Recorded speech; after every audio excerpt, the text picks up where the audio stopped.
Hello, everyone, and welcome to this week's episode of Hotline League. It is going to be an incredible episode because we have so much to talk about. Guess what? The regular season's done. And it's not just done like spring, it's done. It's done for 2022. Yes. So we're going into playoffs, and there's a lot of exciting things that have been happening that we're going to talk about on the show. But first off, let me introduce my constant co-host, Mark Zimmerman. How's it going, Mark? It's going good. Hanging out. Didn't get to watch that much stuff last week. Just busy with the Super Week coming up. This week, I don't know who this guy really is, but there's a 5-hour podcast with John Carmack that I found. I don't know who Lex Friedman is, I should say, the host of it. But there's one with John Carmack that I don't know how it got recommended to me, but it was really cool to listen to. So that's what I'm listening to right now. I'm like an hour into this 5-hour podcast. And you're going to keep listening to it through the show? Yeah. So good thing we got two guests on this time. Okay. I can really mail it in more than usual. Okay, fantastic. Well, I was going to say, before we introduce the guest, Mark, as we're bantering, I should mention that I started a game that you've told me to play for a long time last night, and I almost started to fall asleep during it, which is Fire Emblem Three Houses. It was didn't you tell me that was like an amazing game, blah, blah, blah? Probably. Yeah, I played like 4 or 5 years ago. I won't deny that the start is a little slow, but there's a fair amount of systems that slowly open up, and then like by the time everything's running along, it's pretty fucking fun. Awesome. Well, maybe I will do that. Anyway. What house have you joined? I joined the Empire one to the south. I think it's like... So you're Slytherin. Oh, are they the bad? Okay, thanks for the spoilers, buddy. Anyway. I don't know. I just picked one. Let's go ahead and introduce our guest of the evening. A very stoic man who does not move much. We have E.G. Rigby on, who is... I think this is the first time we've done anything together, right, Rigby? Yeah, probably. I haven't done anything much, like, at all, so this is just, like, my first time. Awesome. With anyone? Peter, you're still very breathy. If you could change your... Oh, sorry, when you're laughing, I just hear maybe change your your Discord sensitivity or something like that, because when you start laughing, it just people are gonna think Rigby's a dragon. Anyway, so this is your first time doing anything, Rigby. How nervous are you right now? I mean, I was just like, since the playoffs are all around the world, like starts tomorrow and then it's kind of like active on Wednesday. I was just trying to find something like league related so I don't get distracted. Yeah. So like this is really good for me, and then I'm not that nervous. It's just like talking, so I don't even have cam on. Yes, that's very nice of you to call us league related, because sometimes we are not very league related. We're gonna ask you guys. It has league on the name. Yeah. So. That is a good point. Okay, let's see how his microphone reacts. Now we're gonna go to our other guest, Peter Dun. Peter Dun, how you doing? Okay, now we can't hear you at all. So we're very close. Here, while Peter messes with his settings some more, Rigby, what is your role with EG? My role?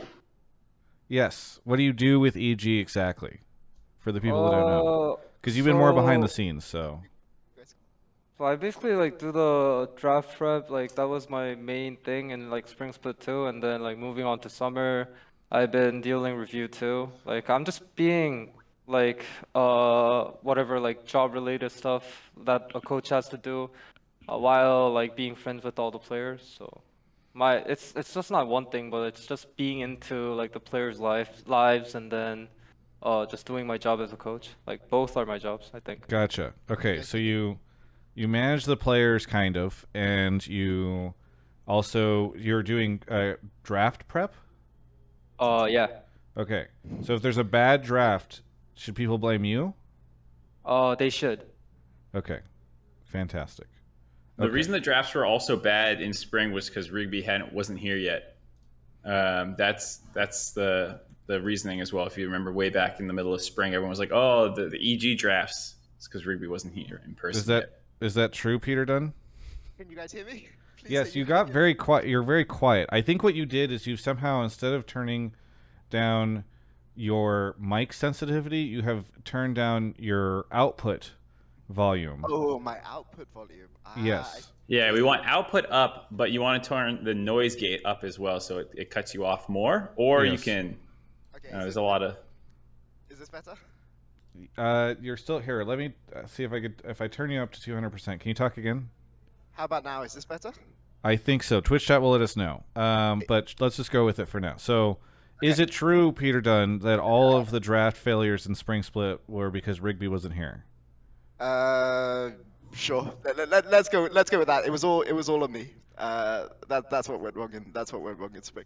No, I mean, I think Rigby's kind of underselling it a bit, right? Rigby is our like LCS head coach. He does kind of everything that most people in North America would imagine a head coach to do. You know, he does our draft prep, he does our strategic prep, he leads scrims. You know, he's a big part of why EG's has been so successful this year. And to be honest, if he wasn't literally here right now, I would be gassing him up a huge amount to you guys, just between the three of us. But it feels a bit cringe to do it when he's literally sitting in the same call.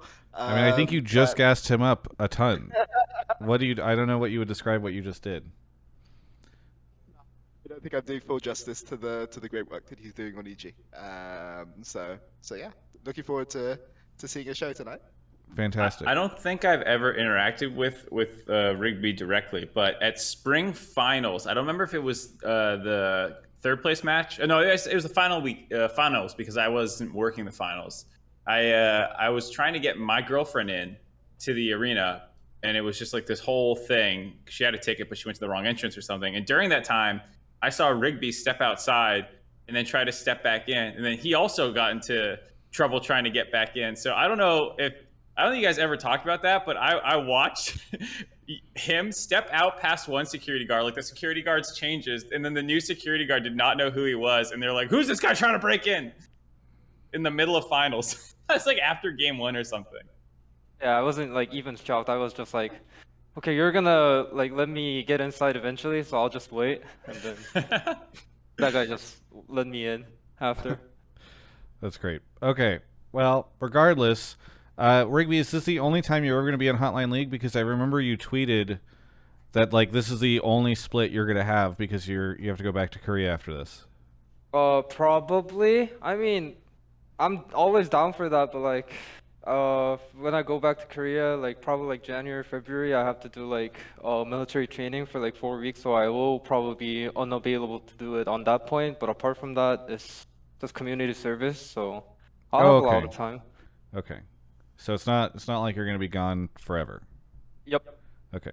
For people who are unaware, can you run through some of your history for LoL Esports, your time in LCK and whatnot? So, I was basically, so I left my parents when I was like 18. It's all in Korean age because it's hard to like calculate it in American age when thinking of the past. So like when I was 18, like my parents told me, you're all grown up, live by yourself. So I spent basically like 5 years trying to like earn money and then working on like random ass part-time jobs. And then when I got 23, it was just like, now I finally have like a house. It's a rent, but like I have a house. I now can do something that I want. So I joined Hongdu company. And the reason for that is they had like a league team, and then I joined them as like a translator first. So I was basically the first translator for Faker and Peanut's stream on Twitch channel, if you guys remember. Yeah.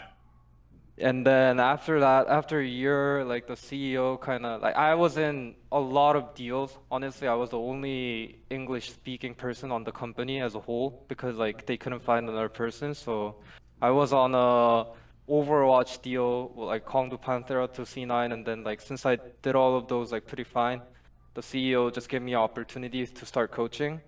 So first year was Kongdu Monsters, second year was Clutch Gaming, third and fourth year was Africa Freaks, and then now I'm on EG. You were at Clutch? Yep. Wow. I somehow missed this. Did you know that, Mark? Yeah, everyone from EG was basically there for that Clutch run. Not everyone, but like a non-negligible part. Yeah, Artemis was there. Yeah. Who else? Empire, Andrew Barton. Wow. If you just go to the EG like page and then start opening up things, all of them will say Clutch. So there's a world where Dignitas is EG right now? in a world where they didn't I leave. see what you're saying. Yeah, where they Yes. had retained their Yes. people. Yes. That's what I've In a- decided. That's how we're In going a to take very, this. in a very, very different parallel universe. Yes. Sure. Imagine that. They wouldn't have even needed to have sold Vulcan to C9 to then get him back. You could have just kept him the whole time. Yes. Oh, it's true. So they'd probably already have won a whole year in advance. And then, yeah, so there's a whole... Okay, I like that world more. Anyway, let's shout out to Alienware and Grubhub, who are our sponsors of the show. I don't want to forget them. But there's a lot to talk about on this week's episode. So, one, Mark, have you submitted your votes yet for All-Pro, MVP, etc.? No, those are due tomorrow night. So Yes. due tomorrow. You know what I mean? Yeah, that's a great point. Anyway, so we have an opportunity here, folks, where... Wait, Peter, do you vote for EG?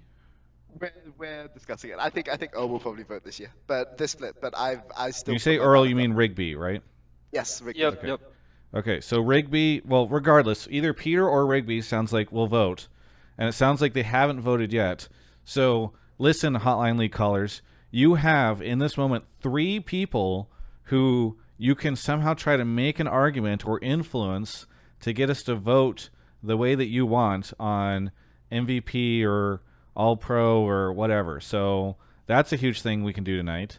There's also, what else? We have basically the final, we do have the final results of summer split to talk about. I'm sure a lot of people have opinions on who doesn't deserve the spot that they're in or whatever, etc., and some playoff predictions because we're now heading into playoffs. What else? Is there anything? I mean, those are the big things, obviously. Yeah, in terms of like gameplay stuff, that's the big things. We also had pool party weekend or pool party day, so there's probably, I don't know if there's any broadcast takes or if people Rigby thought that Peter pool Dun party side. was cringe. I know that there's a lot of people who say stuff like that, or they think that it was amazing. Then maybe they can call in and talk about that. Maybe you thought Mark should have gotten dunked and he didn't get dunked, and that's how I feel. But anyway, yeah, there's a whole lot to talk about on the show tonight. People in the chat already spamming their MVP takes. Okay.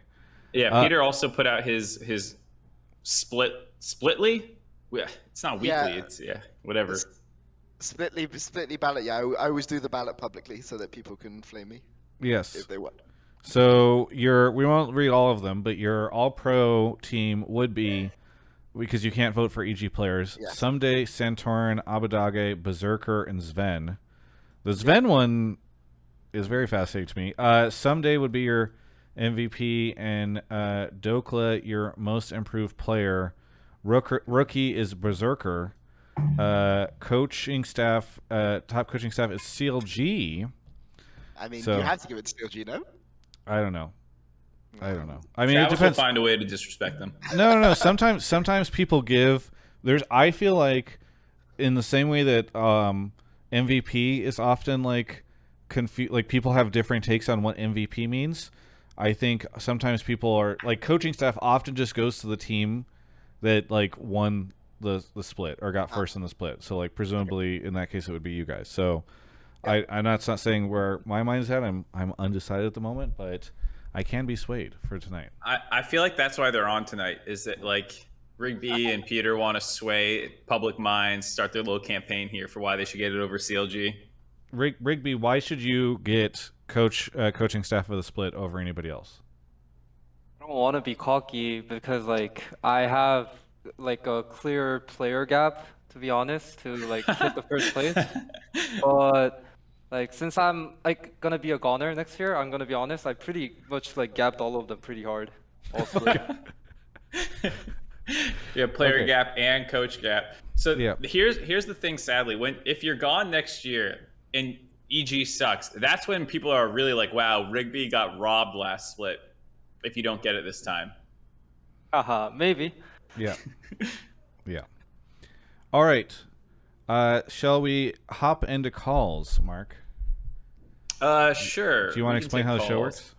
Yeah, if people are tuning in for the first time, the way the show works is actually a live call-in show. So we will be taking calls from the Discord that I'm spamming in Twitch chat right now. Go ahead and click that and join up. When you get there, go ahead and join the pleb calls or sub calls voice channels. Mute your microphone when you get in there. Then in the pleb topics or subtopics text channel, which is above those, you'll go ahead and actually put in your take, whatever you want to talk about, who you think's making all pros, who you think's making playoff runs, whatnot. I'll be reading those takes. If I like your call, I'll pull you from the waiting room or the pleb topics, into the waiting room where you'll hang out until it's your turn. We'll do a quick audio check, make sure you sound good, and then you'll be on air talking to the EG staff. Yeah, and if you are a sub, first off, thank you for being a sub. We really appreciate it. But make sure that you link your Discord and your Twitch so that you'll get sub rights in the Discord, and you can access the subtopics chat, which you can drop your question in instead or your take in instead. And it moves a little slower, so sometimes it's a bit of an advantage. It's a little pay to win, is the way that I'm getting at. That's how we like to design things around here. All right, while Mark is filling up the waiting room, let's check in with our coaching staff that's on here. So, how are you guys feeling going into playoffs? Should I start? Yeah, go go for ahead. it.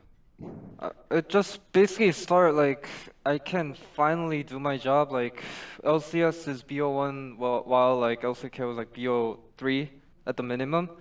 So like every time I do a BO1, like even if I win or lose, like I just tend to think about like possible next games. But that's just doesn't happen during the regular split, right? And then playoffs, it's like BO5, so it's definitely something that like our players and like our coaching staff can excel at. So I'm looking forward to it. Do you feel like that's like the bigger test of your skills is best of fives? I'm not even gonna say it's a test, but it's like way much fun. Okay, It's got just you. like yeah. Okay. Peter, how about you? How are you feeling going into playoffs? Yeah, I'm looking forward to it. Like last split, we were kind of playing catch up, from against the other teams. So we were grinding extremely hard to kind of get to the top. This split, we kind of came in as like the #1 team. So normally you'd expect certain other teams in the league to grind to catch up. I feel that not everyone in the league has grinded as hard as they possibly can to catch up to the hardest extent. So in playoffs, looking forward to seeing that grind and looking forward to seeing what people come up with. Nice. Okay, very good. Are there any teams you guys are concerned about going into playoffs? Oh, I mean like 100 Thieves and Teal basically. They Yeah. were the ones who fought us till the end during Spring Split. And then they're just like I personally think that they're always like a team who can at least take like one game out of like BO5. So that's why like it's like a bit concerning, but I don't think we're gonna lose to them, to Yeah. be honest. Do you think you'll drop any games to them? We can. I mean, we're just like the good thing about our team is that we're not afraid about like dropping a game. That's why we have like multiple scenarios like prepared per match, and then like even if we win or lose, we have like the next step available right away. So I don't think we have to like be so stressed about like not dropping games. We're just gonna play as how it goes, but we're gonna win everything at the end. That's my take. Yep. Okay, fair enough. All right, Mark should be back here. He's grabbing a caller right now, but shout out to some folks who subbed during the show. Exiosh Cubby, Robert Bruce gifted 5 subs, very nice. Chameleon and Mint Gelato. Thank you everybody for your subs. Our first guest is here, and it is none other than Slowbro. Slowbro, where are you calling from? And you're muted. Yeah, there we go. Sorry about that. St. Louis, Missouri. St. Louis, Missouri. And you've called in before, right? Yeah, once or twice. Okay.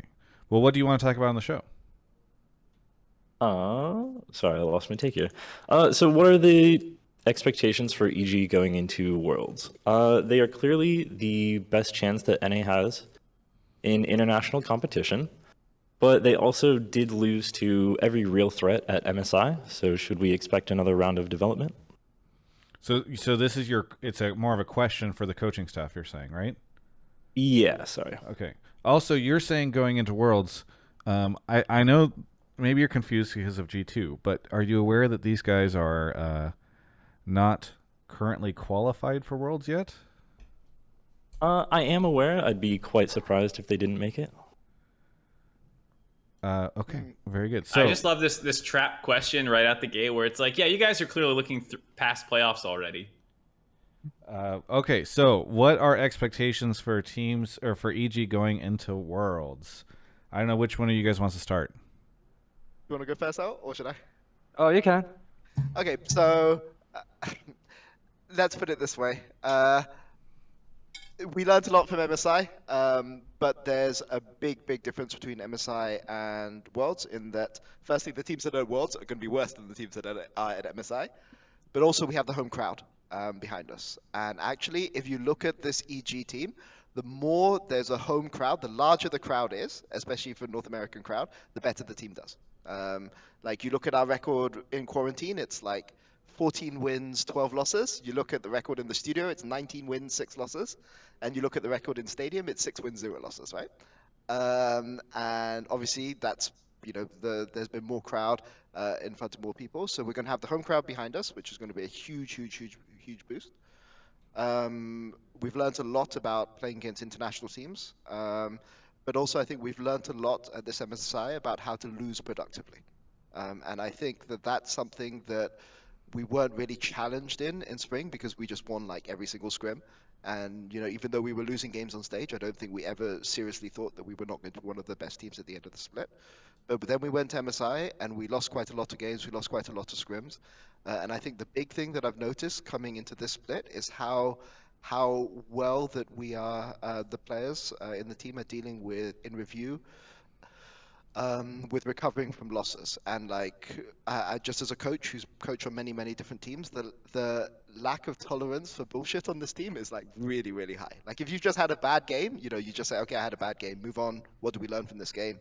You don't have somebody saying, oh, if this had happened, then maybe, my mistake wouldn't have been done. It's just like, okay, I made this mistake, I'm going to fix it, we go next, right? And I think that is something which puts us in good stead going back into international competition, which maybe going into MSI we weren't that well prepped for. Sorry, you mentioned you were quoting the numbers. You're saying that because I haven't paid attention. So for those that don't know, because maybe they're not always paying attention, there's a lot of times during the regular split where teams have had to play at their like training facility or whatever because of either a positive test or, as Inspired's deleted tweets would say, a false positive test. And so you're sorry, I didn't realize, Peter Dun, that there is a very big difference between your guys' record in LCS Studio versus whenever you guys are playing at the training facility. Yeah, so the LCS Studio is better, and the stadium is like even better than that. Okay. I mean, the stadium is a very small sample size. I mean, it's I like it for sample size. I like it for narrative reasons, but I'm not. I'm more interested in the if there's a notable difference between LCS Studio and playing at the training facility. I don't know. I mean, we're 19-6 at the studio, right? So, Yeah. Okay. I feel like this was a very nice way of sidestepping the caller's question, though, because I think the caller wanted like out We'll of send it to groups. Rigby. Yeah, we want caller wants tangible, call your shots, world semis type kind of thing. I think. So yeah, I think we're gonna go to Worlds, and then like the wins and losses and playoffs hopefully just makes us like better prepared for Worlds. And then the thing that we kind of felt in MSI was that like first of all we were kind of expecting that it's gonna be like tough situation, and then after going through like tough results, like we didn't expect to like go 0-6 against G2, but like we were kind of expecting that RNG and T1 are gonna be good teams, but after going through everything, the thing that I noticed that was like really good for our Worlds performance was that like these people were angry, and then like that just showed me that like these people really want to win regardless of being in a domestical stage or like international stage. And then like after the tournament I basically had a talk with like every single one of them, and then they were all looking for like their performances in Worlds on like what could be done better, and then how they're gonna like deal it better like this time when we go to Worlds. And then I've seen that a lot from like especially like the two rookies of our team, Jojo and Danny. And then like actually Danny is like the quiet guy. I didn't know him well until like during the spring split, but like after MSI, like I was basically a guide too, as well as being like a coach, because like I'm the Korean, so I have to order them food. I have to like take them out for like food.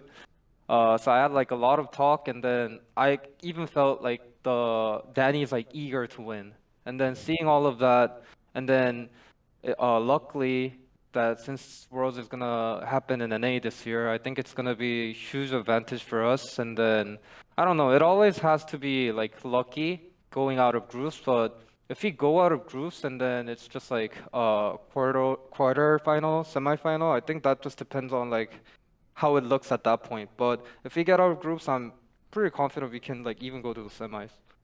Hey, this is not to send us on too much of a tangent, but we never really talked about this on the show in previous episodes, and maybe we should have. But when Riot released the scheduling and everything for Worlds dates, it became pretty clear that despite kind of the strong sentiment about last year's Worlds, there's no format change going into this year's Worlds. Were you guys frustrated by that at all? Peter, you're making a face. Can I pass? Can I plead the fifth? Yeah.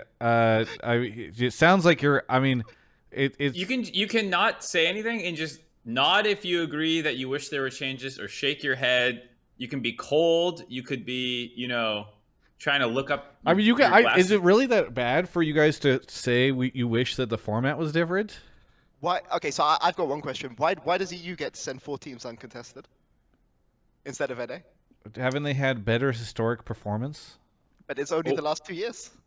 Over the last 2 years, I think they got one extra team out of something. I think it was from MSI 2 years ago, no? Where C9 boomed. Oh, is it C9? Okay, we have to blame C9. Yeah. Yeah, you can blame C9 for it, because otherwise I think Worlds the last 2 years we've had the same performance, if I'm not mistaken. One team out of groups each.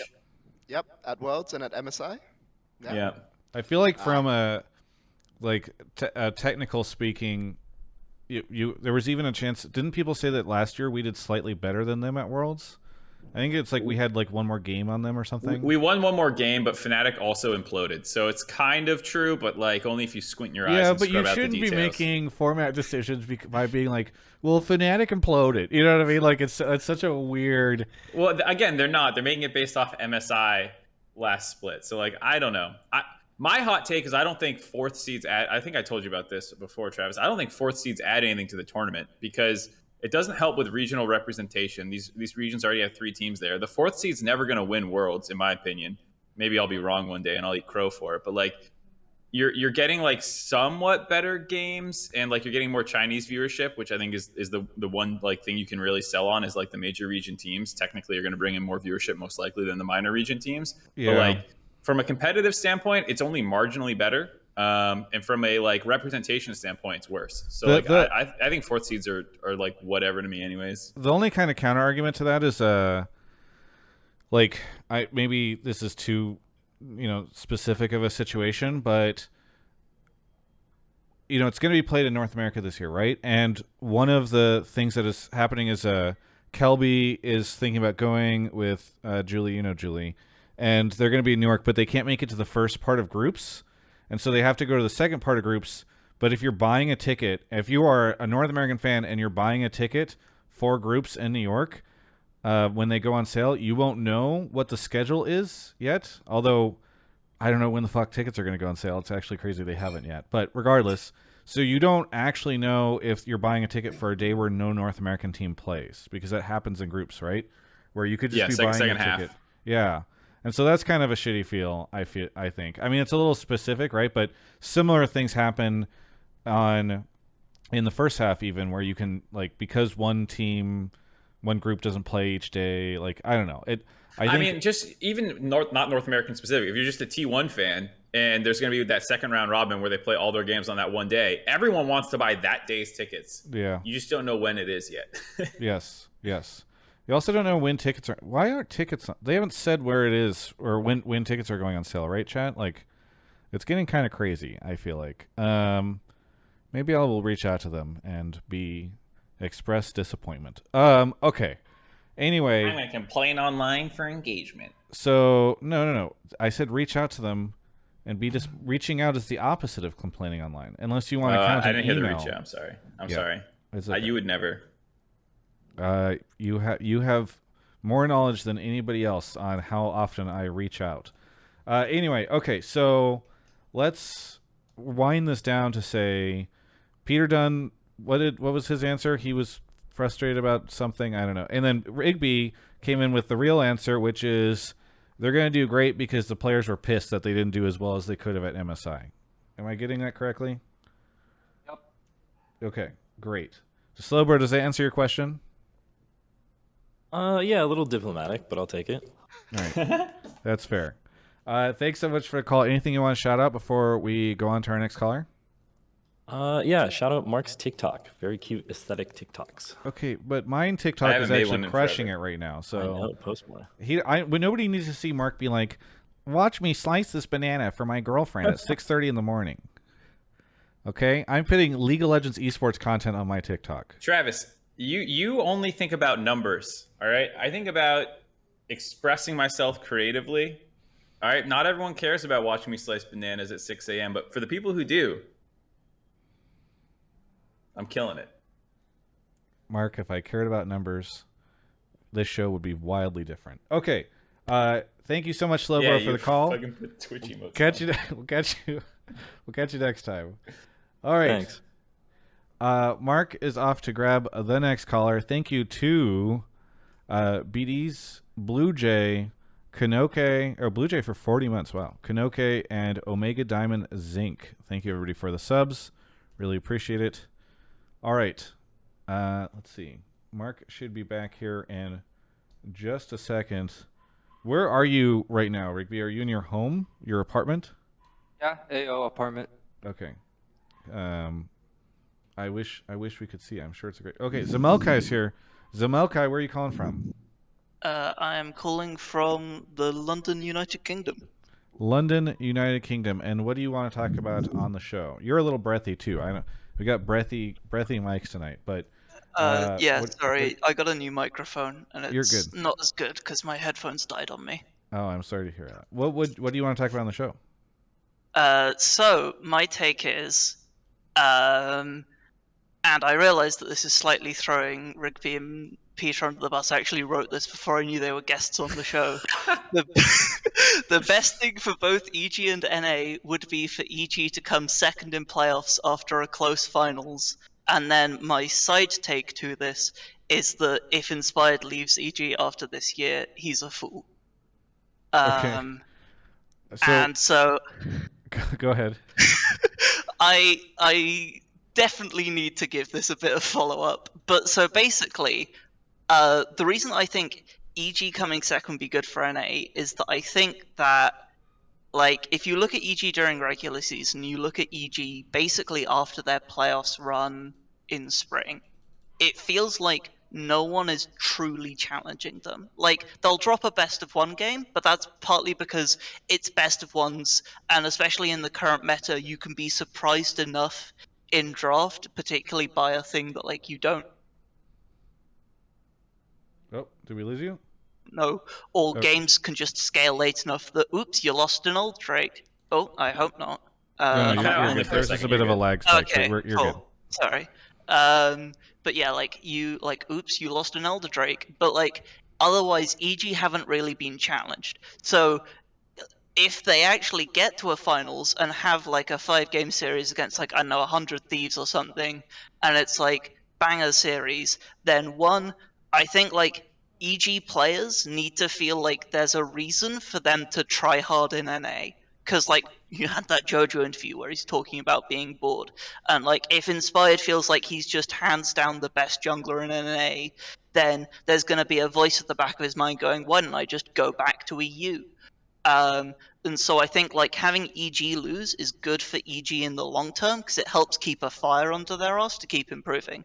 And then I think it'd be good for NA because I think that basically it's just having EG look so strong and then have someone else come out challenge them, have it be like a blow for blow affair, is just good for viewership, good for development, and good for that overall. Okay. And then also, Go ahead. Inspired should go back to EU because he's so much better than he was on Rogue. I'm a huge Rogue fan. I love them so much. But, like, Inspired, you were not challenging yourself on that team. You were letting yourself get away with things that you knew you shouldn't. And, like, he's so much better now. And, like, don't go back. Just stay here. Okay, so let's dive into the first part. Rigby, you were just saying that the team gets mad and that they lost at MSI and they got mad when they didn't do well. And so that's why you think they're going to do well at Worlds. So what if they lose in finals and then they get even more mad, which will make them do even better at Worlds? I mean, losing basically like doesn't mean that like just losing doesn't mean that we're gonna like be angry and then do better, but it's just like how we played against like RNG, how we played against like T1, how we played against G2 on the lateral half of the stage, and then we actually felt that like if we full committed, then we could have actually won a lot of games against them. That's like the feeling, but like dropping final against like 100 Thieves TL, it's just gonna be like, they were lucky. I don't care. We're aiming for Worlds anyway. let them get the trophy. Like they're gonna be stuck in group anyway. Like I think like, they will think that way. That's the copium you're saying. They'll just huff the copium, and so it won't actually help. Gotcha. Okay. Very, very honestly, a very honest response, I feel like. I liked Twitch chat speculation that like the worse they do, the angrier they'll get. So what's the really long-term play is to bust her out and miss Worlds, so you're really angry for spring next year. The EG's just the Hulk, and then you just piss them off. Honestly, I don't think I'm gonna let that happen. Like this is my last World experience before I do like military service, so I'm not gonna let that happen. It has to be this year. Gotcha. What I appreciate about you, Rigby, is that, and why I think EG will do well, is because you're so self-centered. You're just like, this is about me. I'm going to military service. We're going to win this shit, and you guys better fucking make it happen. That's good. Yeah, like as like a head coach, you have to like motivate your players, right? And then sometimes like the motivation that like a coach has could be like the motivation for the players, but I've been talking them like not as a whole, but like individually that I want to do well with you guys when I'm here with you guys. And then that might not be like each individual's biggest motivation, but it's gonna be like one of them. So if my motivation is high, their motivation is gonna be high. So I don't doubt it. Win it for I Rigby. like that. Putting a little guilt on their back. You know, like guys, this is my last one. I really want to do it with you guys, and you can't let your coach down when he starts talking like that. I never knew my mother would make such a good esports coach. Okay, so Peter, how about you? What do you think of this take of it's actually good for EG to lose in the finals? I was thinking during this call. Do you think that G2 are probably going to win EU, right? So that would be a very good reason to get number 2 seed, because I would love a rematch against G2 at once. Oh, I see. Wait, don't we not get first? Doesn't our first seed end up as a second pool anyway? No, because we got top 4 at MSI. Oh, okay, cool. We took it back from yeah. It's unfortunate. So it's been so long that I forget how it works. Anyway. The nice thing is too, to Peter's point, is the LEC finals. Assuming that you guys are in the finals, like you'll see the LEC finals first. So once G2 clearly wins the championship, you guys can just FF at 15 3 games in a row. It's like, we just want G2 too much. Yes, exactly. And then you get T1. You're like, wait, what happened? Yeah. Mark, for you and I, do you think there's I personally don't feel like it would be better for the league if another team beat EG. I feel like the leagues seem to do really well whenever dynasties are born. So yeah, I kind of feel like if it was a crazy close finals and EG wins, like that might be, if you're just looking at it very cynically from a viewership perspective, I feel like the best thing for viewership. I don't know. Yeah, I think there's that angle. And I think that like from that angle as well, I don't think EG has hit like their fan cap. I think there are a lot of fans that they can still be winning over and whatnot. So continuing with the second championship and going to Worlds and having good performance and all that will be pretty good for the region and whatnot. I also wonder just if it's even true, the proposal that losing in finals is good. There's a lot of times where others lower seeds outperform their 1 seed at Worlds, and I not think just North America too, like in across all regions. I feel like, right? Right, yeah. There's plenty of times where like FPS chokes and other LPL teams do well or whatever. It can happen seemingly for any region at any time. But I wonder if there's actually any direct correlation there where like them winning finals made them lazy and the other team good, or if it was just how they spent those 2 months and the meta changes that might have come in or whatnot. So I actually do want to turn that back to Rigby and Peter at all. Like, do you even think that this proposition is true that you might find some extra motivation to improve by losing finals? Or do you think like your team should be motivated enough just going to Worlds? Like, do you really need to lose games on stage for this one best of 5 to get more data? Or like, are you going to get plenty of data about your flaws when you start scrimming the best teams in the world? I mean, it's a false premise, right? Like, I mean, we're not playing to qualify for Worlds, we're playing to win the LCS Championship, right? Like, that's just a side effect. Going to Worlds is really nice, and we would like to go to Worlds, but like, we're here to win. We're here to win the title. We're not here to like qualify for Worlds. So, losing in the finals would essentially be losing. You got kind of quiet there. I'm not sure why, but No. So I said losing in the finals would just be losing, right? It would be failing to retain the title, which is obviously not a good thing. yeah, you're still quiet though. I think Sorry. you got further away. Yeah, you're good. Okay, so I feel like that's a good answer. I like it. It's good. Is there? I think one other thing. I know we're kind of bouncing around a little bit, but the other thing I was thinking about, Mark, on as a counterpoint to my like dynasty thing, is if 100T wins, it does a decent job of like encouraging teams to stick with rosters, because it'll be the same roster winning summer split in both years. And like that's one of the things I've been excited about with the performance of EG, 100T, and CLG this year, is I feel like it's changing the like team ownership meta in terms of how you build rosters, how you retain talent, how you do all this stuff. I feel like that's been impressive. So it is a reason to, I think, root for some of those teams. But yeah. Anyway, Zemelci, I don't think we need to go into your inspired plea. Sounds like more just a personal plea to inspired. So I'm not sure if there's much to get into there. But is there anything that you want to say here at the end, or anything you want to shout out? Yeah. Shout out Alienware, Grubhub, or Just Eat as they're called here. And then my final shout out is specifically to Peter Dun. You've done it 2 years in a row. Please can you make it a third? I want a third episode of Bevies with the Boys with you and Grabs, because outside of Hotline League, that is one of my favorite pieces of podcast content of all time. People haven't heard it before. It's like a 3 hour of just Peter Dun and Grabs getting very drunk and talking about coaching, and it's hilarious and also very informative, and taught me something I never knew about Chinese drinking culture in universities. So thank you very much. You're welcome. We're on somebody else's show, but thank you very much for the. We're not insecure. There's better podcasts out there. Yeah, That's okay. this show works because we do it every week. Okay. Yeah, okay. I mean, I'm sure Grabs will have some big stories. If we can't beat them with quality, we'll beat them with quantity. Yeah, that's been the philosophy of my career. Okay, people are like, why is Travis the only guy that's doing this, and why does everybody else flunk? And it's because I'm the only guy doing it. You just keep going and going and going and going. Anyway, thank you, Zemelci, for the call, and we'll catch you next time.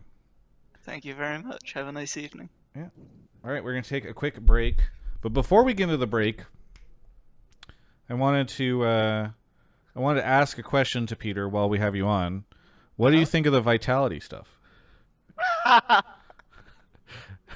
So I will say I have a super team take, which will include TL and Vitality. Okay. Normally we don't. I figured it was safe to ask directly, because normally we don't have LEC topics, but we'll save for that. Now Peter's prepped, so he can start thinking about it then now. Anyway, let's talk about sponsors, because Alienware sponsors the show, and it's actually, guys, please, I just need Alienware to keep sponsoring the show.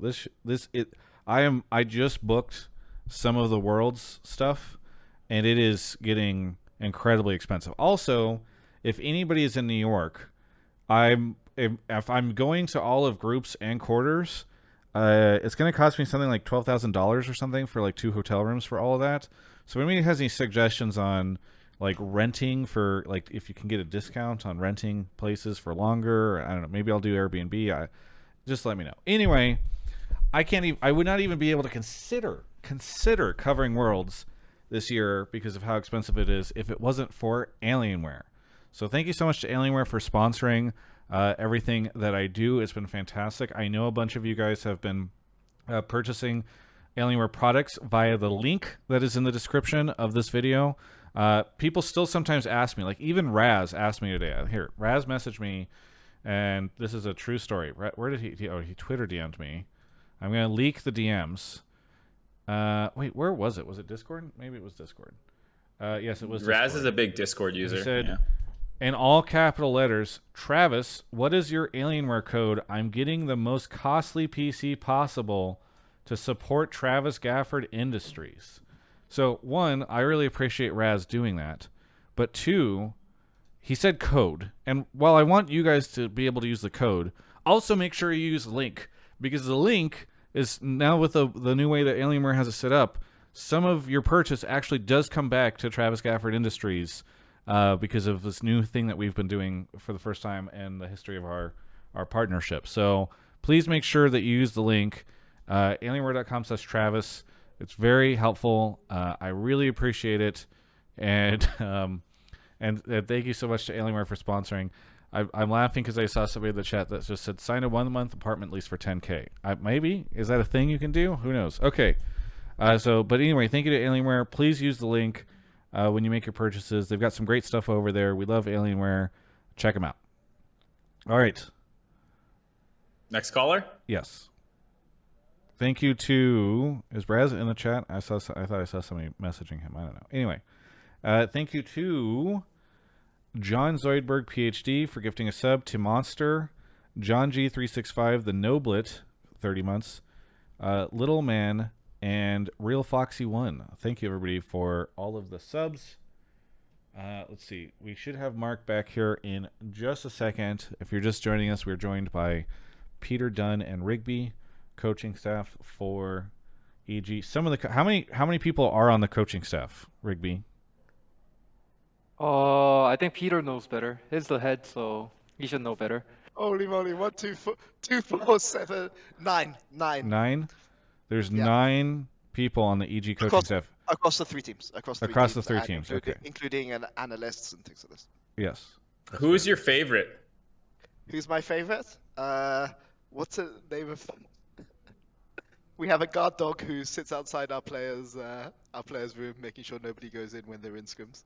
Okay, you guys have to downsize. Who are you letting go of first? Oh, Jesus. Okay, let's move. Okay. Isthmus is here. Isthmus, where are you calling from? Hey, Travis. I'm calling from Allentown, Pennsylvania.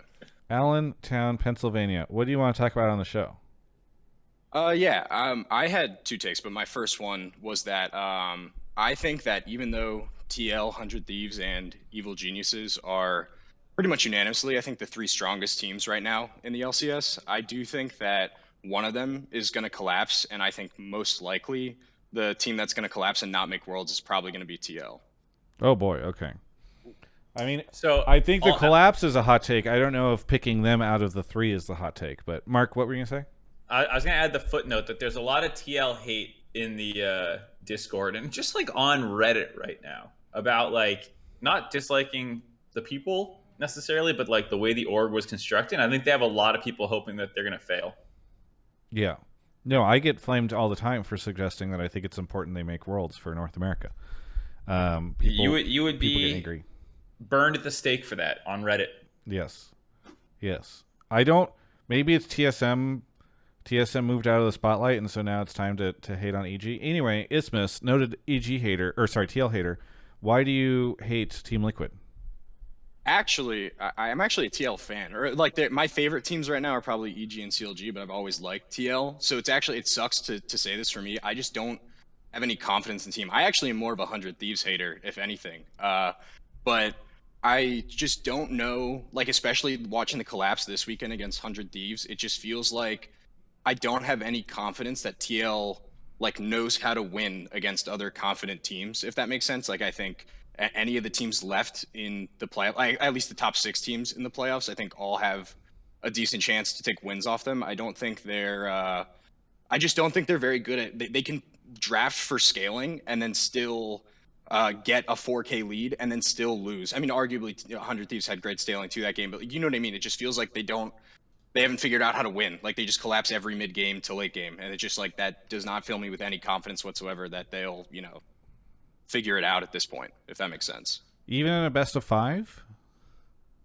I think there's more opportunity in a best of 5 because what I would personally like to see them do is actually draft like to just you're gapping your early lanes every way. Just draft early lanes and draft to win at 20 minutes. But like, and so maybe they have more wiggle room to do that in the best of 5.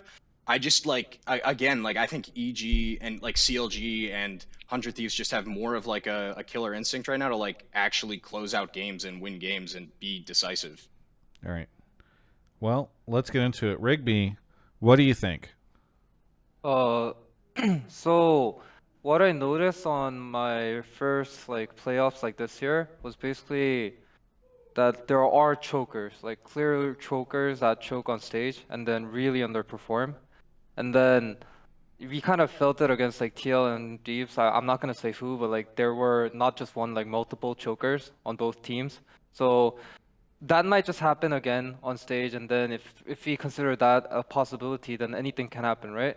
But disregarding the fact of like players choking on stage, I think 100 Thieves, I have like huge respect for Reaper too. And then I think like from what I watched in scrims and then from what I watched on stage, they really have like consistent game style of having like early vision control and then like just sitting there for enemy team to make a move first and then counter react to that. So I don't think like that's type of like game style that's likely to like fail big.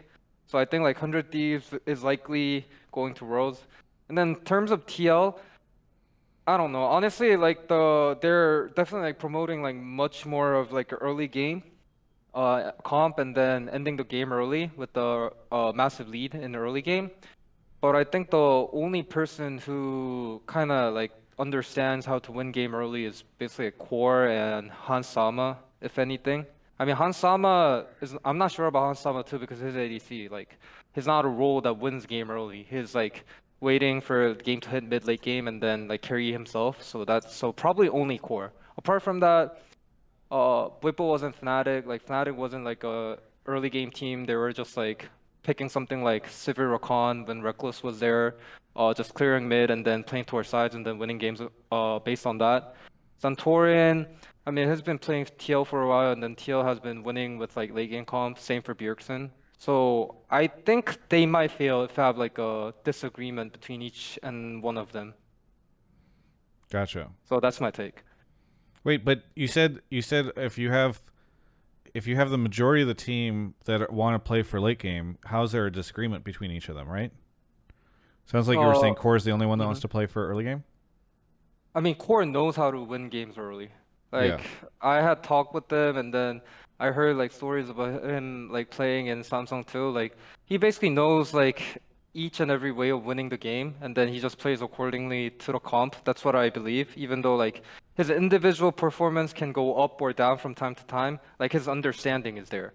Right. But apart from them, I don't think it's like at that level that they can play based on like their win conditions, like when it differs a lot. And then they have been getting like early leads, but sometimes they win cleanly out of that. Sometimes they fail to do with like such a immense lead, right? And then I think that's like always an underlying threat as the playoff goes through.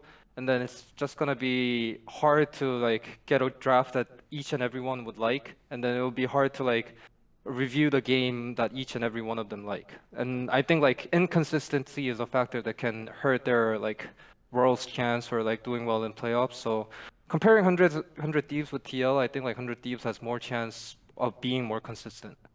Gotcha. Okay.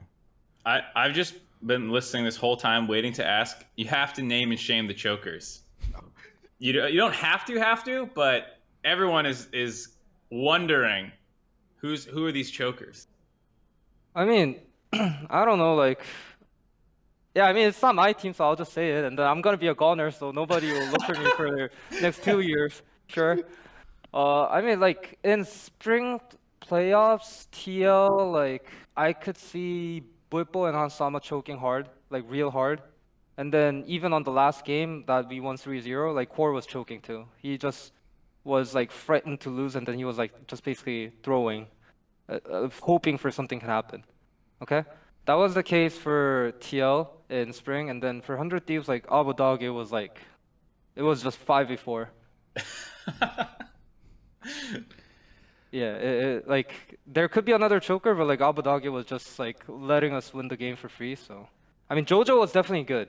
That's why like he chokes, right? But I mean, the game felt like 5v4. It was like an easy win. Just to add to what Rigby says, I don't think it's so much about choking. It's that their play style changes, right? Like you can see fundamentally when you've played against these guys in scrims or you played against them on stage, like they have particular default moves that they go back to all the time. And you know, in a high pressure situation, like maybe it was the first time they were at the stadium for a long time or things like this, like it's very noticeable. Like you can just see it in the game when somebody's playing different, right? Yeah, and then like I don't know like the terminology, so I couldn't like define everyone as chokers, but it's just like underperforming on stage. Yeah. If you kind of understand, like that's what I've been like what I saw and then what I Yeah. targeted going into playoffs. Like all our players could feel it too.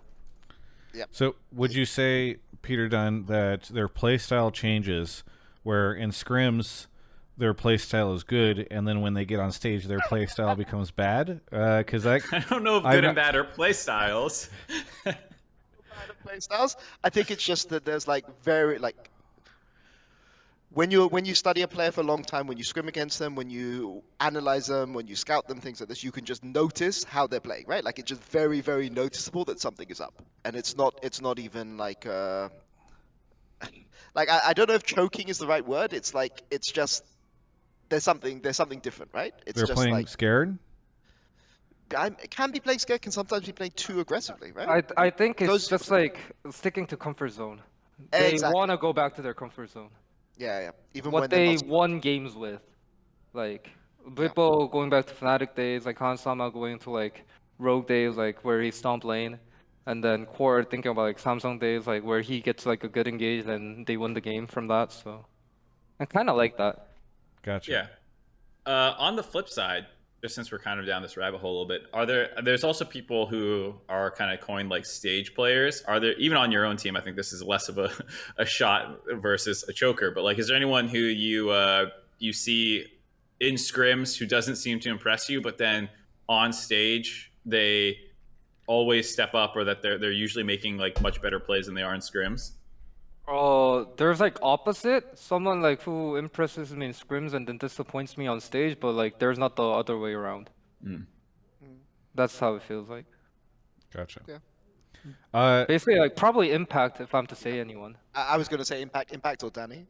Those two like really love the stage. So getting back to the main topic, which was maybe one of the teams is going to fall apart or whatever. Sounds like you guys are in agreement that TL is the most likely scenario for that. Is that the case for you, Peter? You think TL over 100T? Well, why not FlyQuest and CLG? Because the caller pointed out 3 teams.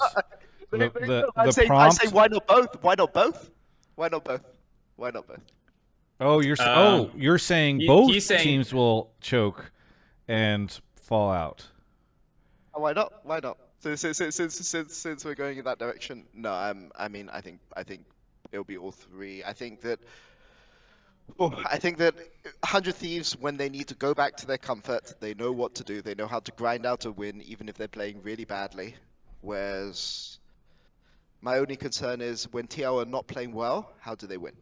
Whereas when 100 Thieves are not playing well, 100 Thieves know how to win games when they're playing badly. Like there's so many games that I watch 100 Thieves and I'm like, how are they winning this game? And then they win, right? So that's a good thing going into playoffs. Gotcha. I think for me, I am a little bit concerned for any of the 3 top not EG teams, throwing C9 in that bunch of like, it does feel like a given draft, a given day could just not be their day. For 100 Thieves have been a lot better this split, I will say. But in spring, they had those kinds of days. And even in that playoff run, you heard Rigby talking about finals, but even the matches against TL that they won to get to finals, the first 2 games were pretty poor. And like players had to radically improve over the course of that series.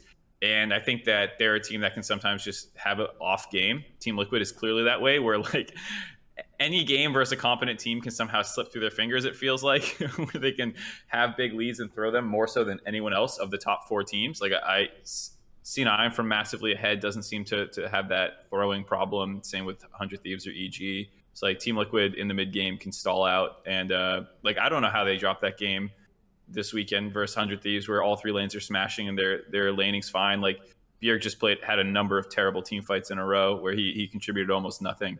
And he's usually the most consistent member on that team. So like, I see the caller's point, but I think that it also extends to a lot of the other teams right now that if one of the other, like, there's enough closeness in skill that like a bad performance by one team and a good performance by the other one can bump them out of the playoffs potentially. I mean, it's also worth saying over a best of 5, it's mentally taxing, right? Like if you've thrown a lot of games from a large lead, you always have to be, you can't like go into autopilot mode, which means that you have to be at high intensity for every game in every single series. And that's really, really difficult over the course of a best of 5. Whereas I'm pretty sure 100 Thieves can go into autopilot mode and win games when they have a lead. Just to wind down the question, if, for instance, TL doesn't make it in, what team do you think is going to step it up to make it? Unless you think we have a call already on that, Mark. Oh, sorry, I spaced out. I was reading chat. What'd you say? Said if TL doesn't make it, what team do you think is most likely the biggest candidate to make it in? For me, it's probably C9. I know that's boring. And I would love to pick the EG guys' brains about CLG because they have the curse of youth and inexperience, where like in the regular season, they're pretty volatile. They're very aggressive in the plays that they choose to go for. Contracts will like just run around the map, like sprinting it, either killing them or killing himself. And in a best of 5, 1, just that play style alone is a little scary to me. But also, 2, he's the most experienced player on the team. Everyone else, I would have to check. I don't know if anyone else on that team has won a best of 5 in playoffs. In LCS, I don't think Palafox is the only other one who might have that much experience. I don't think Dokla would have played any or won any. I don't think Luger and Poom. I know Poom played 1 a couple of years ago when he was kind of yeeted into the 100 Thieves lineup. So like I know that CLG's whole thing is people put too much value in names and this whole thing, but I'm looking at it and I'm just like, it's hard to bet on you guys. Mark, can I just ask a question? Yeah. Do you know who's won a lot of playoff series over the course of their career? Maple, and Speaker, and Solo. That is a scary fucking team to lose in the first round to, maybe for CLG, and then you bump into them, you know? Like, I don't know. I don't think TSM has a significant chance of making Worlds, but I could see a situation where someone gets boomed in the top half of the bracket and bumps into TSM, who are in, like, fuck it YOLO mode, and they take a series. Yeah, I could see that as well. But back to the main thing, which is which team do you guys think would be most likely to steal that 3rd spot, Rigby? I mean, like, as much as I think like TL is like the most unstable or like inconsistent team to be on top 3, like at the same time I can't see TL losing to like the teams below them kinda. So if I'm to say anyone, I'd probably like say C9 because like they have like the core members that knows how to win the games.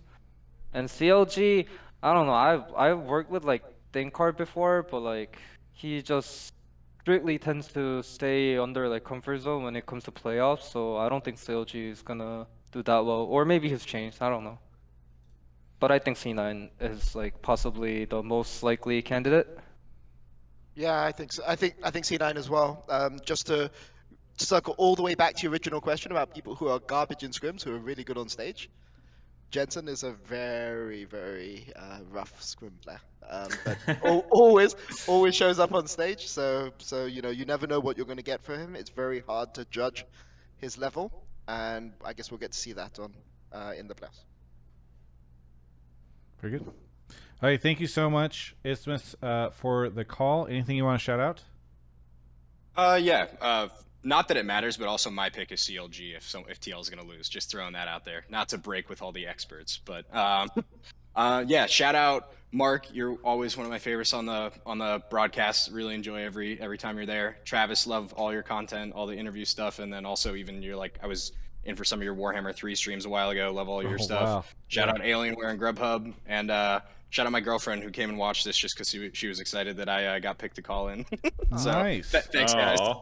Do you think you get extra points? Is this going to help increase her image and perspective of you? For sure, yeah. I'm just so knowledgeable and stuff, for sure. Yeah, well, I just want to say I remember your advice in the Total War streams, and I thought it was really impressive. And I also appreciate you loaning me that carve the other day. That was very nice. Anyway, Oh yeah, no worries. yeah, of course, of course. I'll catch you later. Thank you, guys. Yeah. Okay, cool. Mark is off to go grab the next caller. Thank you to Real Foxy 1 with the 57 months and Arvigs with the 8 months. Do you know exactly when you have to go back, Rigby? Is it basically like whenever you guys are done with Worlds, you just go to Korea? I mean, it depends on like.